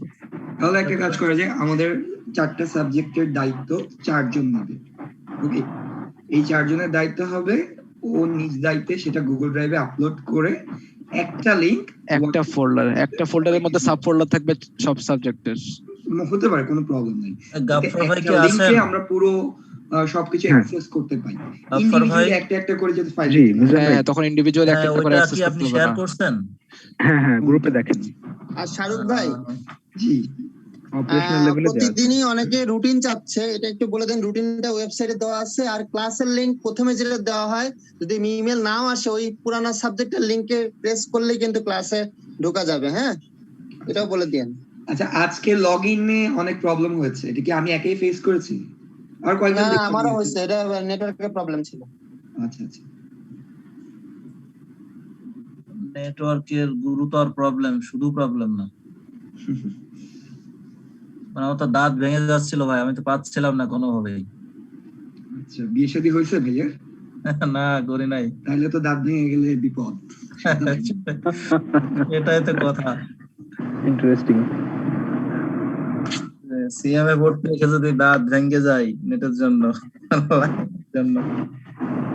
কষ্টের। ভাই ব্রাদার কোথা থেকে বলছেন? মানে একটু পরিচয় হন, পরিচয় শুধু এভাবে অন্ধের মতো কথা বললে কি হবে? ভাই, করোনা পরিস্থিতির কারণে অন্ধ হয়ে যেতে হচ্ছে, না চাইলে। পরিচয় হলে তো ভালো লাগে, যে কাদের সাথে কথা বলি, আমাজন থেকে আসছে নাকি সাউথ আফ্রিকা থেকে আসছে নাকি দেশের মধ্যে থেকে আসছে। গাফফার ভাইয়া কত অ্যাকসেন্ট শুনে ইয়ার তো মনে রেজিস্ট্রেশন? হয় সবাই বাংলাদেশ থেকেই আসছে, আমাজন থেকে হওয়ার স্কোপ নাই। আচ্ছা আচ্ছা, তো আপু আপনি কোথা থেকে বলছিলেন? আপনার দিয়ে শুরু হোক। আমি আমার তো অনেকগুলা ঠিকানা, কোনটা বলি? আপনার নামটা বলেন আগে। আমার নাম হচ্ছে ফারজানা আলম স্বপ্নিল। আমার হোম ডিস্ট্রিক্ট হচ্ছে বগুড়া, ও শ্বশুর আচ্ছা বাড়ি আচ্ছা আচ্ছা, কুড়িগ্রাম, হ্যাঁ থাকি হ্যাঁ, আমি ঢাকায়। ধানমন্ডি থাকেন, আমি জানি। আচ্ছা ঠিক জি আছে। জি জি। আচ্ছা আচ্ছা। আপুদের নিজেদের বলে বলে কোনো বাসা নেই, হ্যাঁ, একটা শ্বশুরের বাসা, ভাইয়া একটা হ্যালো, বাবার বাসা, আর একটা ভাড়া হ্যাঁ বাসা। সেটাই, হ্যাঁ আরেকটা ভাড়া বাসা। গাফফার ভাই, ইয়েস ভাই। গাফফার ভাই মিজান ভাই মানে কথা বলছেন। হ্যালো, হ্যাঁ হ্যাঁ, মিজান ভাই বলছি, কিন্তু গ্রুপে তো আমি দেখছি না ভাইয়া, শেয়ার করেছেন এইটা? আচ্ছা, হ্যাঁ ওই যে হোয়াটসঅ্যাপ গ্রুপে দিয়েছি তো ভাই। হ্যাঁ, ওই যে গ্রুপ ডিসকাশন ওএল, ও এটা ওএল এ দিব? কি শেয়ার করতে হ্যাঁ যাচ্ছেন? হ্যাঁ, ওএল এ দেন, অথবা কোনটা? আমার পার্সোনালে দেন, আমার পার্সোনাল মেইলে দেন, এই সে হোয়াটসঅ্যাপে দেন। কোনটা চাচ্ছেন ভাইয়া? E1 PDF, all lecture of E1 PDF. এটা আমি অলরেডি প্রিন্টও করেছি একটা ফাইল, দেওয়া আছে তো, দেওয়া আছে।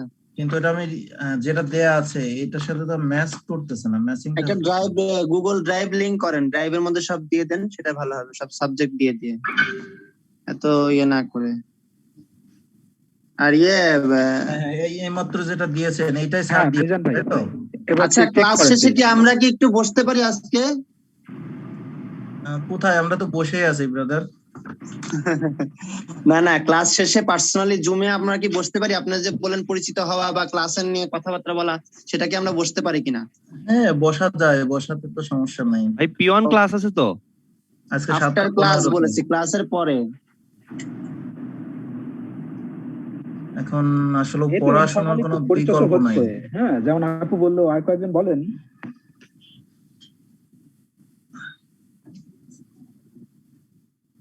আপনি শুরু করেন ভাইয়া, আপনি কোথা থেকে বলছেন, আপনার নামটা বলেন, তারপরে introduce yourself. Okay, thank you. আমি মোহাম্মদ গাফফারুল ইসলাম, হোম ডিস্ট্রিক্ট হচ্ছে মেহেরপুর। পড়াশোনা করেছি কুষ্টিয়া বিশ্ববিদ্যালয়, ইসলামী বিশ্ববিদ্যালয়। আচ্ছা, শেখপাড়াতে? হ্যাঁ বলেন। জি জি, শেখপাড়া, রাইট, শেখপাড়া বিশ্ববিদ্যালয়। আচ্ছা, আর হচ্ছে ছিলাম ঢাকাতে, বর্তমানে চাকরি সূত্রে আছি আবার চুয়াডাঙ্গাতে। সো এই তো, এখান থেকেই ক্লাস করছি। চুয়াডাঙ্গা থেকে ক্লাসে আছেন? জি জি জি। জব করছেন কোথায় বলেন? ফার্স্ট সিকিউরিটি ইসলামী ব্যাংকে। আচ্ছা আচ্ছা, ব্যাংকে আছেন। আর রেজিস্ট্রেশন কি এই ইয়ারে? জি জি, আমি জানুয়ারি 2021-এ তো রিসেন্ট করলাম। এক্সামশন পেয়েছেন? এক্সামশন নয় তো, সবার মতো আমিও অ্যাপ্লিকেশন করেছি, আশা করছি পাবো। এই তো। Okay, wish you all the very best. আচ্ছা আচ্ছা, তো তারপরে বিয়ে শাদী করছেন নাকি? ফ্যামিলি? হ্যাঁ, আমি তো চাকরি তো প্রায় 5.5 বছর হয়ে গেল, আর বিয়ে করেছি লাস্ট 2 ইয়ার্স। 2 বছর আগে বিয়ে করেছি, চুয়াডাঙ্গাতেই বিয়ে হয়েছে। এই তো। তো বেবি টেবি হয়েছে না? না, এখনো মিসেস মাস্টার্স রানিং আর কি। ইচ্ছা ছিল যে মাস্টার্সটা কমপ্লিট করার পরে, বাট ইটস টু লেট, এখনো হয়নি আর কি। আচ্ছা আচ্ছা, যাও, হবে ইনশাআল্লাহ। আর এখানে সিএমএ কত কমপ্লিট দেখাচ্ছে? 400? না, আমি ওই যে এক্সামশনের জন্য অ্যাপ্লিকেশন করেছি, এখনো তো কমপ্লিট বলতে পরীক্ষা তো বসাই হয়নি। আচ্ছা আচ্ছা, না আপনার এক্সামশন পেয়েছেন কত? 400? 400। আচ্ছা, 400 না, টোটাল 300 পেয়েছে, আর 400 এক্সামশনের জন্য অ্যাপ্লাই করে রেখেছে। Right right right. 700 জন্য টোটাল এক্সামশন, 5 জন অ্যাপ্লিকেশন, তাদের তোমার 1300 মার্কের পরীক্ষা দিতে হবে। আপনার কোন ডিপার্টমেন্ট ছিল? অ্যাকাউন্টিং? না, আমার ছিল ম্যানেজমেন্ট। ম্যানেজমেন্ট 700 এক্সামশন, মানে এটা একটু বুঝিয়ে বলবেন? ম্যানেজমেন্ট বলতে আমাদের তো BBA MBA programme, department of management. তো সেই ক্ষেত্রে শুধু যারা অ্যাকাউন্টিং এ ছিল তাদের তো E1 সহ তারা এক্সামশন পাবে, বাট আমার যেহেতু অ্যাকাউন্টিং ছিল না, আমি E1 ব্যতি রেখে আমি এক্সামশন পাওয়ার জন্য অ্যাপ্লিকেশন করেছি। আর ওই যে কয়টা লিস্টেড ইউনিভার্সিটি আছে, টপ যে, অর্থাৎ আমাদের 1 নম্বরে, অর্থাৎ 1 নাম্বার ক্লাসে যেগুলো ছিল, ওই লিস্টেড এর মধ্যে আলহামদুলিল্লাহ আমারটা আছে। তো সেজন্য আর কি ওটা সরাসরি পাবো বলে আশা রাখছি। মানে দ্যাট মিন্স আপনি যখন অ্যাডমিশন নিয়েছেন তখন 400 অলরেডি পেয়ে গেছেন।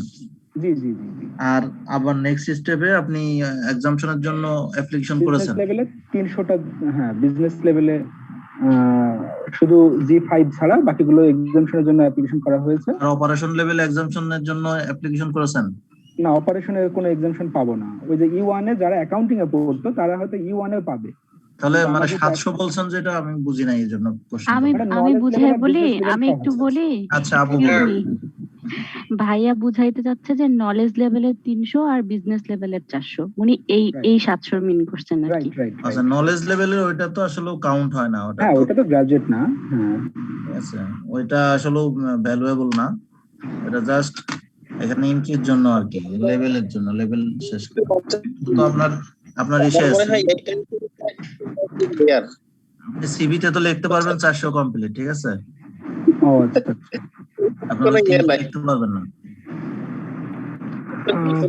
মেনশন করতে পারবেন যে মানে you have completed 400 marks out of 1700। আলহামদুলিল্লাহ যা পাওয়া যায় তাতেই। আপনি এটা কোথায় উল্লেখ করলে ভালো হয়?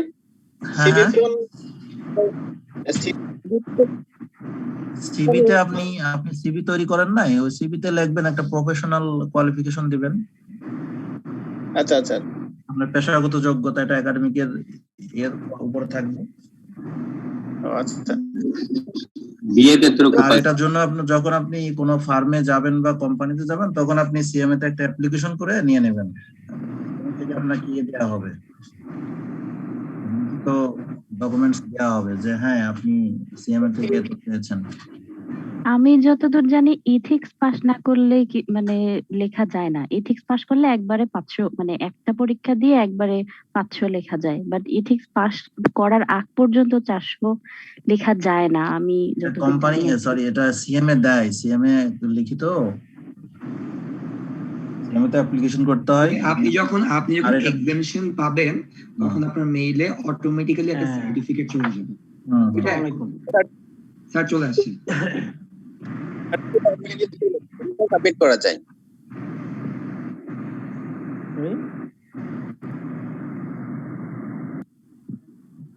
সরি হ্যাঁ কেউ কিছু বললেন না স্যার? আমরা পার্সোনালি একটু কথা বলছিলাম। জি স্যার বলেন। আচ্ছা হ্যাঁ, এখন আমরা আমাদের কর্পোরেট সোশ্যাল রেসপন্সিবিলিটি, হ্যাঁ এটা নিয়ে একটু কথা বলবো। এটা আমাদের mainly international context, national context, সব কনটেক্সটেই আপনারা এটাই ইয়ে করতে পারবেন, এক্সারসাইজ করতে পারবেন আর কি। তো সেটা মাথায় রেখেই করা। তো principles and purpose of corporate social responsibility and principles of good corporate governance in an international context. তো আমাদের কর্পোরেট সোশ্যাল, আমাদের তো অনেক স্টেক হোল্ডার আছে তাই না? সব স্টেক হোল্ডার যারা তাদের সবাইকে ঘিরেই আসলে কর্পোরেট সোশ্যাল রেসপন্সিবিলিটিটা, হ্যাঁ এক কথায় আর কি। এখন দেখেন বড় বড় গ্রুপ অফ কোম্পানি যারা আছে বা বিভিন্ন ফিনান্সিয়াল ইনস্টিটিউশন বলেন, অন্যান্য যেসব যারা গ্রুপ কোম্পানি না, বড় বড় কোম্পানি, জায়ান্ট কোম্পানি, তারাও কিন্তু অনেক সিএসআর অ্যাক্টিভিটিস তারা করতেছেই, সবাই কম বেশি করতে হয় এবং গভর্নমেন্টের বাধ্যবাধকতাও থাকে, কিছু অনেক সময় থাকে, বেশিরভাগ সময় এগুলো পালন করে না। কারণ ব্যক্তি মালিকানা যেসব প্রতিষ্ঠানগুলো সেগুলো ভাবে যে আবার কি সোশ্যাল রেসপন্সিবল যে সব কাজবাজ এগুলো কেন করবো, বুঝতে পেরেছেন? কিন্তু আসলে এটা ওয়ার্ল্ড ওয়াইড এটা করাও দরকার এবং এই কাজগুলো করে, যেমন কাস্টমারের, বিজনেস পার্টনার্স, তারপরে কি বলে স্টক হোল্ডার যারা, এদের জন্য সবসময় কোনো না কোনো সিএসআর অ্যাক্টিভিটিস থাকেই। ইভেন কি আমাদের এনভায়রনমেন্টাল কিছু ড্যামেজ সৃষ্টি করে বিভিন্ন কোম্পানি, তারা কি করে তাদেরকেও কিন্তু এটার জন্য একটা ইয়েতে সোশ্যাল যে ক্ষতিটা করলো সেটার জন্য কিছু টাকা রাখতে হয় সিএসআর হিসাবে। সিএসআর ফান্ড হিসেবে। এটা আপনাদের আপনারা কেউ টেলিকমিউনিকেশন সেক্টরে জব করতেছেন এখন? এরকম কেউ আছেন? জব হোল্ডার আছেন না? আছেন মনে হয়, এত লোক অনেকেই জব করার কথা। জি স্যার। টেলিকমিউনিকেশনে জব করেন এরকম কেউ আছেন? মানে টেলিকমিউনিকেশন সেক্টর মেবি নাই আমাদের এখানে। আচ্ছা, থাকলে আপনাদের প্র্যাকটিক্যালি উনি জানতেন আর কি। সেটা হচ্ছে যে ইয়েতে যে বিটিআরসি কে কিন্তু 5.5%, মানে 100 টাকা আয় করলে আপনি 5.5 টাকা বিটিআরসি কে দিবেন, যে আপনি এনভায়রনমেন্টের বা নেটওয়ার্কের কারণে যে ড্যামেজটা হয়েছে এনভায়রনমেন্টে বা মানুষের হতে পারে, সেইটার জন্য ওনাদের একেবারে ডিরেক্ট ট্যাক্স এটা দিতে হয়। বুঝতে পেরেছেন? জি স্যার। তাহলে বিটিআরসি কি সেটা সোসাইটির জন্য কাজ করে? হ্যাঁ, এটা তার কাজ করার কথা। হ্যাঁ, যেমন আমি নিজে টেলিটকে ছিলাম, টেলিটকে জব করতাম। বিটিআরসি আমাদেরকে একবার একটা বড় ফান্ড দিল, হ্যাঁ, 100-150 কোটি টাকার মতো। তো এটা দিল কেন? ওরা এখন তো বেশিরভাগই নেটওয়ার্ক গুলো আছে ইয়েতে আপনার ইলেকট্রিক কনজিউম করে, ব্যাটারি কনজিউম করে, তাই না? ওটা সোলার বেস করার জন্য দিল এই টাকাটা, যে টাওয়ার গুলো সব সোলার বেস করতে হবে। তো এটা এনভায়রনমেন্ট ফ্রেন্ডলি কোনো ইয়ে হবে না, যার কারণে তারা এটা করলো, এই ফান্ডটা দিল।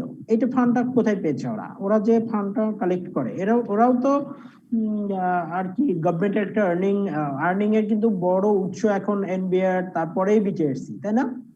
কারণ বড় বড় 2-3টা কোম্পানি আছে, তারা তো তাদের টার্নওভার হিউজ, যত টার্নওভারই হোক সেই টার্নওভারের উপরে 5.5% দিতে হয় মানে বিটিআরসি কে।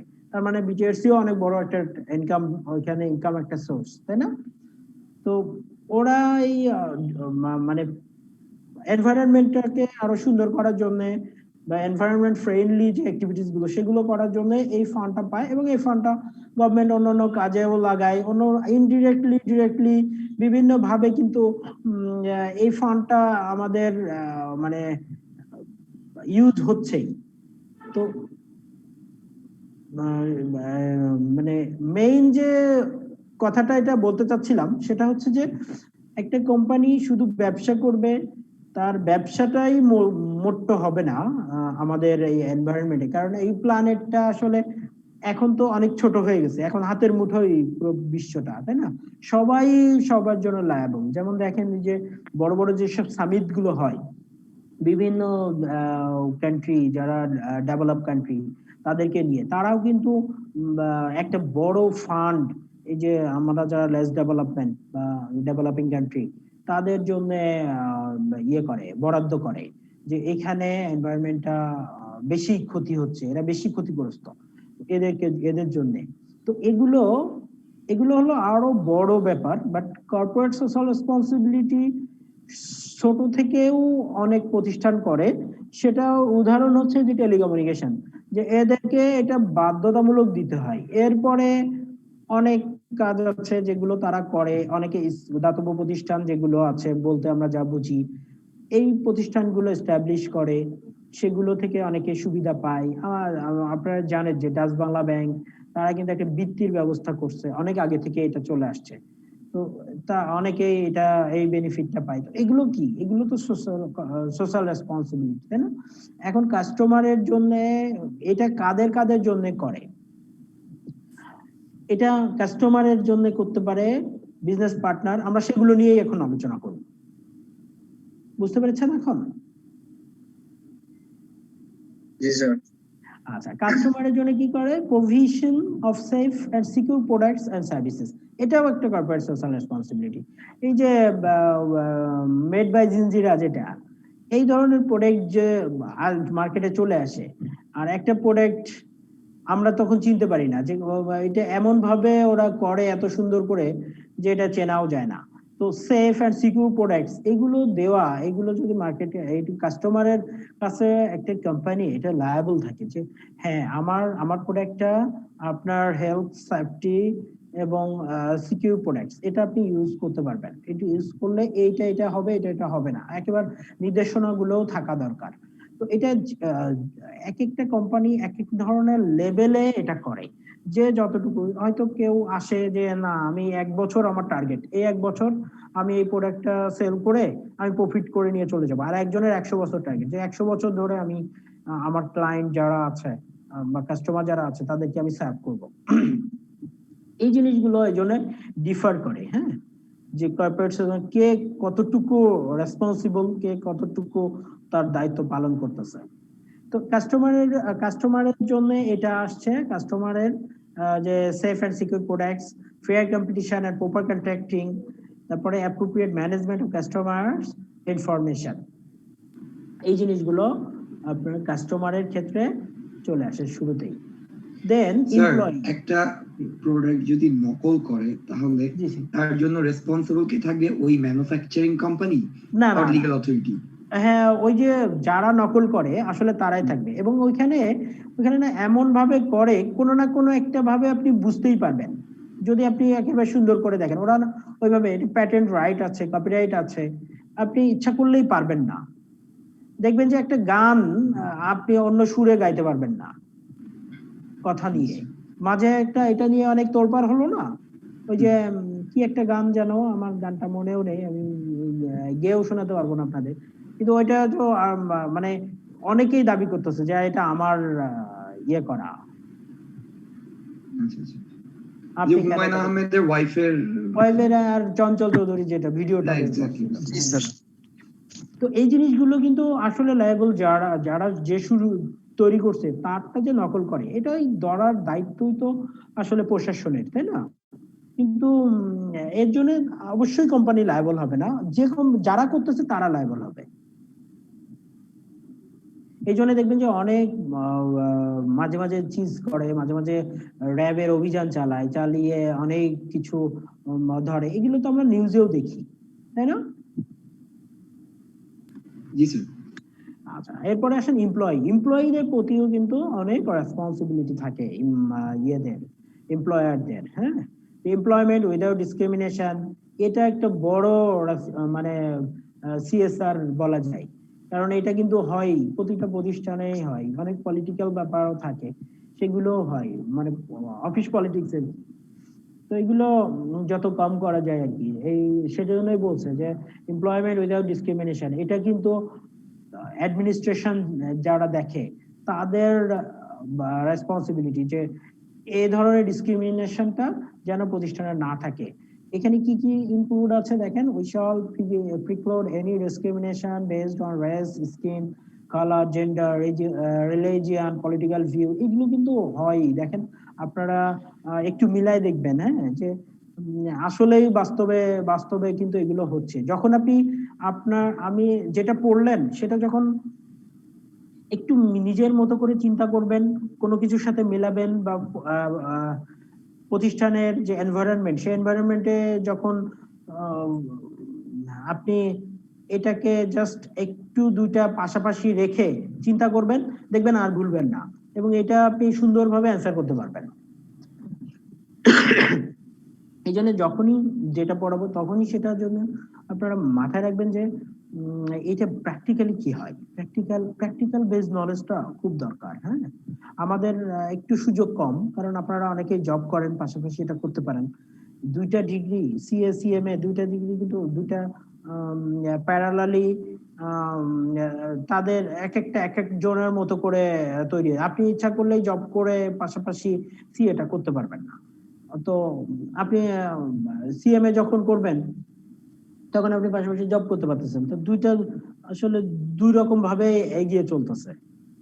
সেই জিনিসগুলোই আপনাদেরকেও মাথায় রাখতে হবে যে যখন যেটা পড়বেন তখন যেন সেটা বাস্তবতার সাথে একটু মেলাবেন, নিজেরাই মেলাবেন, যার যতটুকু এক্সপিরিয়েন্স আছে সেটা দিয়েই মেলাবেন। দেখবেন যে আপনি অ্যান্সারটা সুন্দরভাবে মিলিয়ে নিতে পারতেছেন বাস্তবতার সাথে। আর বিশেষ করে এগুলো থিওরি সাবজেক্ট, তো অ্যাকাউন্টিং গুলোও মেলানো যায়। আপনি যে সাইটটা দেখেন প্রতিষ্ঠানে, সেই সাইটটার সাথে মেলাবেন যে ওখানে তো আমি এই করি, আসলে খাতা কলমে কি করতেছি, তখন দেখবেন যে অনেক কিছু খুব ক্লিয়ার কনসেপ্টটা আপনার মাথায় চলে আসছে, এবং ওটা আর ভুলতেছেন না, সারা জীবন মনে থাকবে। এরপরে আসেন এগুলো আসলে এত ডিটেলস আলোচনা করব না, আপনারা একটু দেখে নিন, এগুলো তেমন আলোচনা করার বিষয়ও না। হ্যাঁ, এগুলো যে এই যে পয়েন্টগুলো আপনারা দেখলেই বুঝতে পারবেন যে respect fundamental human rights and assist employees growth, এই জিনিসগুলো থাকতে হবে। এমপ্লয়ীদের প্রতি কি কি কর্পোরেট সোশ্যাল রেসপন্সিবিলিটি, একটা প্রতিষ্ঠানে কি রেসপন্সিবিলিটি এমপ্লয়ীদের প্রতি থাকে। প্রথমে আমরা আসলাম কাস্টমারের প্রতি, পরে এমপ্লয়ি। দেখা যাচ্ছে কোশ্চেন হলো শুধু কাস্টমারের বা শুধু এমপ্লয়ীদের উপর কি কি কর্পোরেট সোশ্যাল রেসপন্সিবিলিটি আছে, তখন আপনি ছোট ছোট করে লিখলেন। আর যদি ওভারঅল একটা কোশ্চেন হয় যে স্টেক হোল্ডারদের, তখন কিন্তু সবগুলোই ছোট ছোট করে লিখতে হবে। এরপরে ক্রিয়েট কমফোর্টেবল ওয়ার্কিং এনভায়রনমেন্ট, এটা তো মানে খুব জরুরি। এরপরে building and and sharing the values of mutual trust and responsibility through implementation of ethical actions. এরপরে কি আছে বিজনেস পার্টনার্স বলতে আমরা কি বুঝাই, যে আমাদের ডেটর্স এন্ড ক্রেডিটর্স যারা আছে, তাই না, এরাই তো আমাদের বিজনেস পার্টনার নাকি?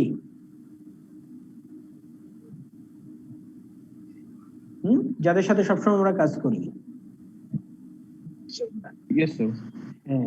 তো তাদের প্রতি আপনাদের কি কি কর্পোরেট সোশ্যাল রেসপন্সিবিলিটি আছে, সেই জিনিসগুলো এখানে আসছে। Mutual confidence, maintain fair trade. তারপরে কি শেয়ার হোল্ডারদের কি, শেয়ার হোল্ডাররা সবসময় কি চায়, যে আমার কোম্পানির ভ্যালুটা বাড়ুক, তাই না? একটা মানে মেইন ইয়েটাই হচ্ছে এটা, যে কোম্পানির ভ্যালু বাড়ুক, প্রফিট বেশি হোক, এই জিনিসগুলোই। প্রফিট বেশি হলে তো কোম্পানির ভ্যালু বাড়বেই। তো এনহ্যান্স কর্পোরেট ভ্যালু, এটা আপনি তারা তো শেয়ার হোল্ডাররা তো সবসময় প্রতিষ্ঠানে এসে দেখতে পারে না, প্রতিষ্ঠানের বা ডাইরেক্ট ইনভলভমেন্ট হয়তো তাদের থাকে না। তারা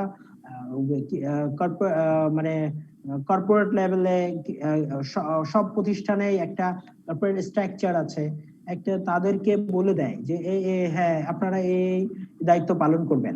তারা তাদের দায়িত্ব থেকেই কর্পোরেট সোশ্যাল রেসপন্সিবিলিটিটা চলে আসে।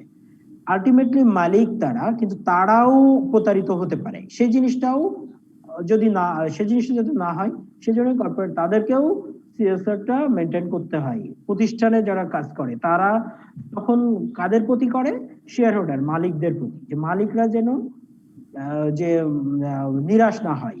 যে একটা প্রতিষ্ঠান হয়তো 100 কোটি টাকা ভ্যালু, সেটা একজন ইনভেস্ট করছে, 2 বছর পরে সেটা হয়ে গেল 80 কোটি টাকা ভ্যালু, বা আরো কমে যাচ্ছে আস্তে আস্তে। তখন কি হবে? তখন তাদের তো এটা তাদের তারা যে আশা করে করছিল সেটা হলো না। তো নিশ্চয়ই এখানে কোনো মিসম্যানেজমেন্ট হয়েছে। যেটা হয়েছে সেটাই খুঁজে বের করার কাজই হচ্ছে ম্যানেজমেন্ট লেভেলের। মালিক ম্যানেজমেন্ট লেভেল দুইটা কিন্তু ডিফারেন্ট জিনিস।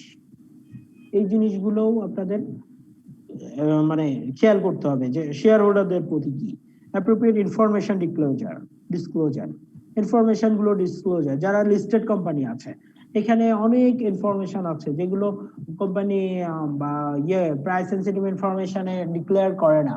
এগুলো অনেক এফেক্ট করে, এগুলো অনেককেই ক্ষতি করে। যখন ক্ষতি করবে তখনই তো কর্পোরেট সোশ্যাল রেসপন্সিবিলিটিটা হ্যাম্পার হলো। এরপরে কি আসছেন দেখেন, local communities and global society. প্রতিটা লোকাল কমিউনিটি সবাই আপনি সবার কাছে দায়বদ্ধ। আপনি ইচ্ছা করলে এক জায়গায় একটা আগে আমরা যখন ছোট ছিলাম, আপনারা দেখেছেন কিনা, তখন এই যে ইটের ভাটা ছিল না, আমাদের একবার স্কুলের পাশে ইটের ভাটা ছিল। আছে স্যার, ইটের ভাটা আছে। হ্যাঁ, না এখন আছে, কিন্তু এখন একটা রুলস এর ভিতরে আছে। এই জন্য আমি আগের কথা বলতেছি, যে তখন ওই যে চুল্লিটা অত উঁচু ছিল না। হ্যাঁ, নিচু ছিল আগে অনেক। লোহার তৈরি ছিল। এখন কিন্তু এটা একটা গভর্নমেন্ট একটা করেছে, একটা রুলস করে যে এই পর্যন্ত হতেই হবে, নাহলে হবে না। আপনি তো পরিবেশ দূষণ করতেছেন এটার জন্য। হ্যাঁ, এই যে লোকাল কমিউনিটিজ এর কথা কেন আসলো এখানে? লোকাল কমিউনিটি বলতে আমরা যখন স্কুল স্টুডেন্ট ছিলাম, তখন আমরা একবার এটা নিয়ে খুব প্রতিবাদ করেছিলাম আর কি। একটা ভাটায় গিয়ে আমরা সব স্টুডেন্টরা, টিচাররা আমাদের সাথে ছিল, ওনারা লিড দিয়েছিলেন, কিন্তু আমরা গিয়েছিলাম। পরে ওইখান থেকে ভাটাটা মানে সরিয়ে নিয়েছিল। তো এই যে ব্যাপারগুলো লোকাল কমিউনিটিজ যে আপনি বিজনেস করতে গিয়েছেন, কিন্তু আপনার লোকাল কমিউনিটিজ এদের উপরে আপনার সিএসআর আছে, এগুলো আপনি করতে হবে। কারণ আপনি যে যাদেরকে রেখে যাচ্ছেন, আপনার সন্তানরা থাকতেছে, তারা যেন ভালো থাকতে পারে। গ্লোবাল সোসাইটির কথাও বলা হচ্ছে এখানে। To contribute to the prevention and mitigation of natural disaster damages. এই যে দেখবেন যে যখন যে সিডর হয়, আয়লা হয়, তখন কি করে, তখন অনেকেই কিন্তু তাদের আপনারাও করেন, আপনারাও টাকা অনেকে মানে ইয়ে করেন, চাঁদা তুলে কি করেন না, আপনারা তো আর প্রতিষ্ঠান না, তারপরেও করেন মানবতার খাতিরে। আর প্রতিষ্ঠানগুলো তো এটা তাদের অবশ্যই একটা রেসপন্সিবিলিটি, তাই না? কারণ তারা এই দেশে বিজনেস করতেছে। কোম্পানি যেটা করবে সব সময় ওদের স্বার্থের জন্যই করে স্যার, স্বার্থের জন্যই করে। কিন্তু এই জিনিসগুলো আমরা আসলে একটা ভালো আইডিয়াল জিনিস আলোচনা করতেছি। হ্যাঁ, আমরা কিন্তু রেগুলার প্র্যাকটিস যেটা আমাদের দেশে যে প্র্যাকটিস গুলো হয়, এগুলো হয় না, সেগুলো নিয়ে আলোচনা করছি না আসলে। কিন্তু এগুলো হওয়া উচিত। আপনারা যখন বড় বড় পজিশনে যাবেন, তখন আপনারা আপনাদের প্রতিষ্ঠানে এগুলো প্র্যাকটিস করার চেষ্টা করবেন যে হ্যাঁ এইগুলো করতে হবে। আস্তে আস্তে করবেন, একদিনে পারবেন না, পরে আবার চেষ্টা করবেন যে না এরপরে এটা আবার করতে হবে। ম্যানেজমেন্টকে একবার বললে আপনারা বলবেন না আপনি এগুলো বেশি বোঝেন, কিন্তু পরে দেখবেন যে এইগুলো একটা দিন আপনি বলছেন, আরেকদিন বললে একটা সময় তারা করতে বাধ্য হবে। বুঝতে পেরেছেন বিষয়টা? জি জি।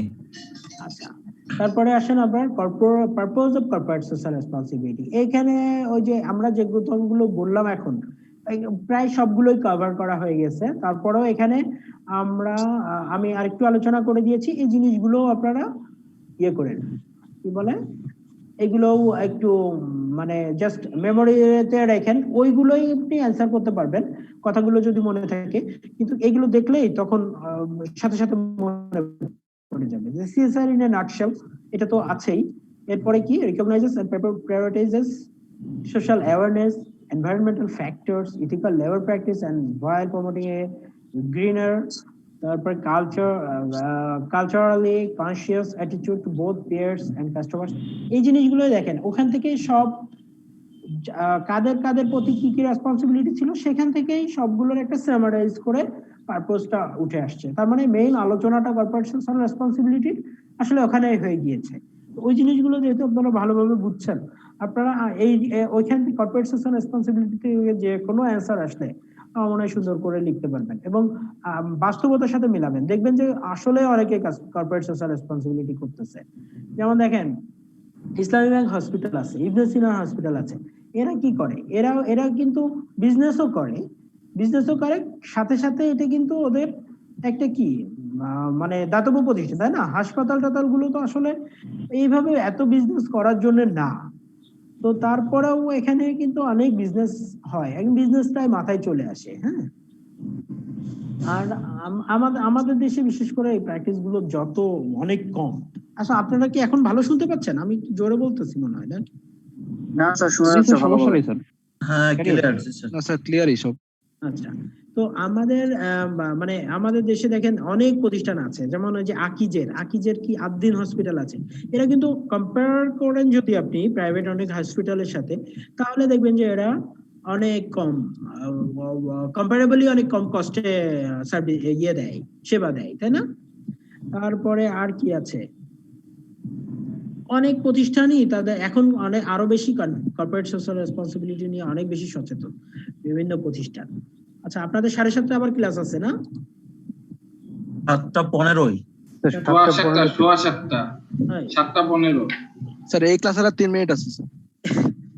না, সেটা তো বুঝছি, এজন্যই জিজ্ঞাসা করলাম। কারণ হচ্ছে কি যে আমাদের আসলে নামাজের একটা ব্রেক হয়ে যায়, আমাদের কোনো সিটই শেষ করে পারতেছি না। হ্যাঁ, তো সেই জন্য ফুল টাইমটা না পেলে আমার ক্লাসগুলো আসলে ওইভাবে রেডি করা, ফুল টাইমটা পাইলে পুরো ক্লাসটাই শেষ করা যেত। হ্যাঁ, তো যতটুকু করা যায় আর কি। এরপরে আসেন কর্পোরেট গভর্নেন্স নিয়েই, গভর্নেন্সও কিন্তু অনেক আলোচনা চলে আসছে কর্পোরেট সোশ্যাল রেসপন্সিবিলিটি থেকে।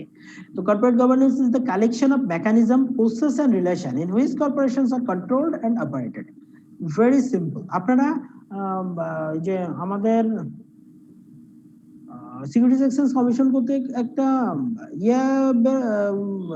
2018 code of 2018 June security exchange commission corporate governance code করেছে না সিকিউরিটি এক্সচেঞ্জ কমিশন? হ্যাঁ, ওইটা তো আপনারা 18 সালের জুনে করেছেন। স্যার ইথিক্স যারা পড়েছেন তারা তো সবাই পড়েছেন এটা। জি স্যার। ওই গভর্নেন্স কোড অফ গভর্নেন্স 9টা কোড আছে, 9টা গাইড আছে। হ্যাঁ, ওখানে কিন্তু ওটা কিন্তু অনেক ইম্পর্টেন্ট ইথিক্স পাস করার জন্য, তাই না? স্যার একটা ইম্পর্টেন্ট নিউজ আজকে পেলাম, সেটা হচ্ছে আমাদের কস্ট অডিট কে কম্পালসরি করেছে। হ্যাঁ, লিস্টেড কোম্পানিতে। হ্যাঁ, এটা গ্রেট নিউজ, আমাদের জন্য একটা গ্রেট নিউজ। রাইট।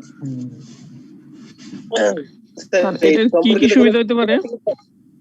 এতদিন যেমন ফিনান্সিয়াল অডিট বাধ্যতামূলক ছিল, এখন কস্ট অডিটও প্রতি বছর করতে হবে। এর জন্য কস্ট অ্যাকাউন্টেন্টদেরকে দরকার হবে, আমাদের ডিমান্ড আগের চাইতে বাড়বে। হ্যাঁ, আমরা তো আসলে অডিটর না হওয়া পর্যন্ত প্রফেশনাল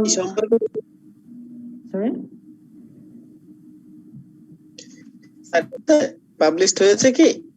হ্যাঁ, একটা সার্কুলার হয়েছে। Security exchange commission Dhaka stock এক্সচেঞ্জকে বলে দিয়েছে যে আপনাদের সবাইকে আপনার লিস্টেড কোম্পানি যারা আছে তাদেরকে কস্ট অডিট বাধ্যতামূলক মানে সাবমিট করতে হবে।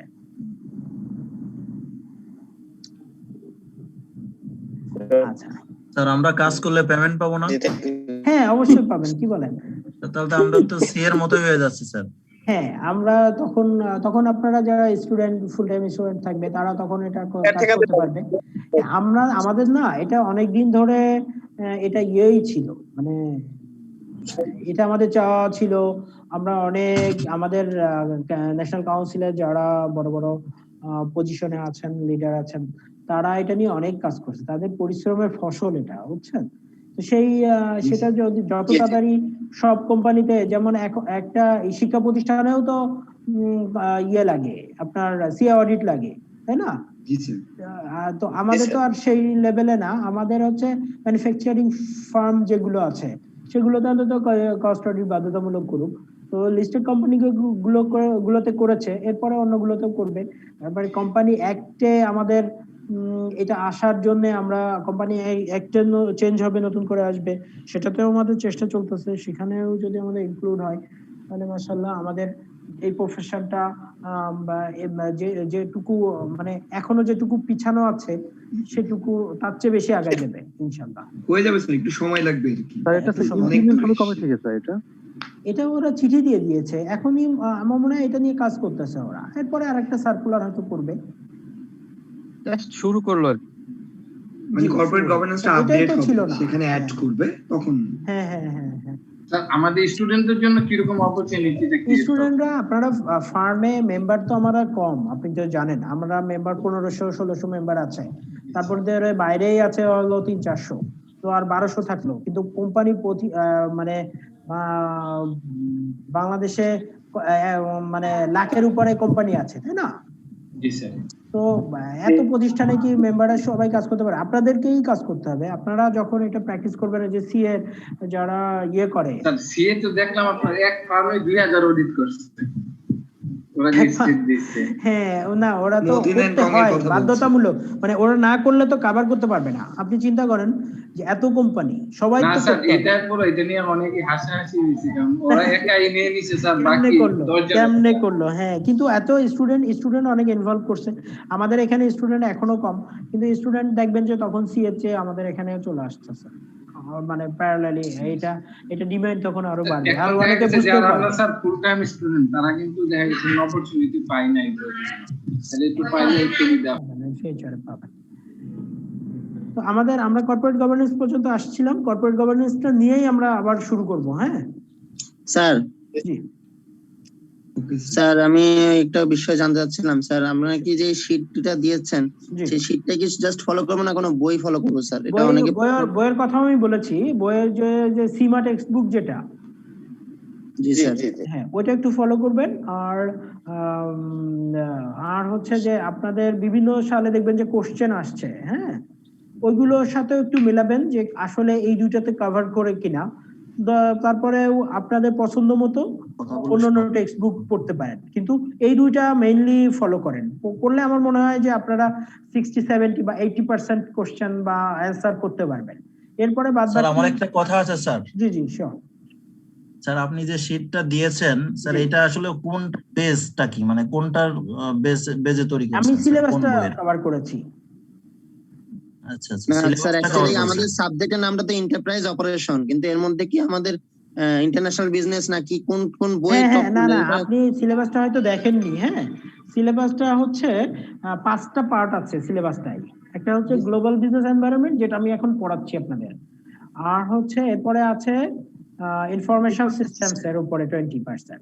তারপরে অপারেশন ম্যানেজমেন্ট, মার্কেটিং, কি হিউম্যান ক্যাপিটাল ম্যানেজমেন্ট সব করে। হ্যাঁ, তো এই টোটাল আমাদের 5টা পার্ট মিলে এন্টারপ্রাইজ অপারেশনটা, বুঝতে পেরেছেন? স্যার অ্যাকচুয়ালি আমরা মূল যে রেফারেন্স বইগুলো যেটা পড়বো, মানে কোন সাবজেক্টের রেফারেন্স বইটা পড়বো সেটা আর কি জানলে ভালো হতো স্যার। আচ্ছা, আপনি এই যে ইন্টারন্যাশনাল বিজনেসের উপরেও বই আছে। হ্যাঁ, আমাদের আমি যখন সাবজেক্ট মিলে একটা সাবজেক্ট পড়ছি। আমি যখন পড়েছি তখন 5টা বিষয় নিয়ে একটা সাবজেক্ট আর কি। তো আমি যখন পড়েছি তখন ইন্টারন্যাশনাল বিজনেসের উপরে 100 মার্কস ছিল। তো সেটা এখন ইন্টারন্যাশনাল এটা এখনো তো আছে স্যার, নলেজ লেভেল এখনো আছে। আচ্ছা, তাহলে ওখানে দেখবেন যে অনেক কিছু কভার করবে। এই একই জিনিস আপনারা পড়ে এসেছেন যারা নলেজ লেভেল কমপ্লিট করেছেন। আর যারা ডাইরেক্ট অনার্স মাস্টার্স করে এসেছেন তারা হয়তো ভুলে গেছেন, বা এইগুলো আমি প্রথমেই বলেছি যে সবকিছুই আপনাদের আগেই পড়া। যারা কমার্স ব্যাকগ্রাউন্ড বা অন্য সিএম এর অন্যান্য লেভেল কমপ্লিট করেছেন, কোনো না কোনো টাচে আছেনই, বুঝতে পেরেছেন? এখন হচ্ছে আপনাদের আমি সীমা টেক্সট বুকটা বলেছি যে ওইখানে আপনি পুরো সিলেবাসটাও কভার করবেন। আমার শীটেও সিলেবাসটা মোটামুটি কভার করা আছে। ওকে স্যার, ঠিক আছে, থ্যাংক ইউ ভেরি মাচ। আপনাদের আবার মাত্র 10 মিনিট রেস্ট পাবেন, তারপর আবার ক্লাস। এটা এই জন্য স্যার একটি কথা ছিল স্যার, একটা লাস্ট একটি কথা। জি জি, একটি কোশ্চেন স্যার। জি জি স্যার আপনার এই এটা পড়লে আমরা কত পার্সেন্ট কভার করব? এটা 60-70% কভার করার কথা। হ্যাঁ, তারপরেও এইভাবে বলা তো যায় না। আপনাকে এটা পড়লে আপনি সিলেবাসটা পুরো জানবেন। জানার পরে আপনি যখন অ্যানসার করতে যাবেন তখন আপনার কিছু নিজের নলেজ, কিছু এখান থেকে সবকিছু মিলে আপনি অ্যানসার করতে পারবেন। এরকম আমি কয়েকটা কোশ্চেন দেখেছি, তো এটাতে এরকম পার্সেন্টেজ কভার করে আর কি, 60-70। স্যার শেষের যে অধ্যায়টা আছে স্যার, ম্যানেজিং হিউম্যান ক্যাপিটাল, এটা থেকে স্যার এবার অনেকগুলো কোশ্চেন হয়েছে। হ্যাঁ, অনেক হয়েছে। এবং ওই যে কেস স্টাডি যে দুইটা হয়, হ্যাঁ, এটা পুরো আপনাদের মানে নলেজ বেস লিখতে হবে। স্যার এটা পারি নাই স্যার এবার লিখতে, ম্যানেজিং হিউম্যান ক্যাপিটাল স্যার একটু জানতে চাইতেছি এটা কি করতে পারি। মুশকিলটা হয় ওইখানে। হ্যাঁ, কিন্তু আমি আসলে এটা ওই যে পুরো প্যারাটা আমি যে পরামর্শটা দিই, আমার ওইটার উপর একটা ক্লাসও থাকবে আপনাদের শেষে। যে পরামর্শটা থাকে সেটা হলো কোশ্চেনটা আগে পড়ে নেওয়া, দেন আপনি প্যারাগ্রাফটা পড়বেন। আর আপনার এই যে ম্যানেজিং হিউম্যান ক্যাপিটাল এই সিলেবাসটা কভার করা থাকলে ওইখান থেকে অ্যানসারটা করা যায়। আর অনেক সময় কোশ্চেন পড়েও বোঝা যাইতেছে না স্যার, অনেক সময় মানে বুঝতে পারি না। হ্যাঁ, না আর স্যার কি করব, ডেপথ নলেজ থাকলে বোঝা যায়। হ্যাঁ, আপনার আরো বেশি প্র্যাকটিস করতে হবে, তাহলে দেখবেন যে বুঝতে পারছেন। আর বোঝা যায় না বলতে কি বোঝাচ্ছেন, মানে কোশ্চেনটাই বুঝতে পারতেছেন না যে কি চাচ্ছেন। জি স্যার, একটু ডিপে কোশ্চেন করে টেক্সটে একটা দেখা গেল যে একটা আলোচনা ওয়ার্ড গুলোর আপনার সিনোনিম, মানে একটা অনেক থেকে বলছিলাম। জি জি, শেষ করব। জি স্যার, শেষ করে পরবর্তী ক্লাস আছে স্যার। ওকে, হ্যাঁ ঠিক আছে, থ্যাংক ইউ ভেরি মাচ। হ্যাঁ।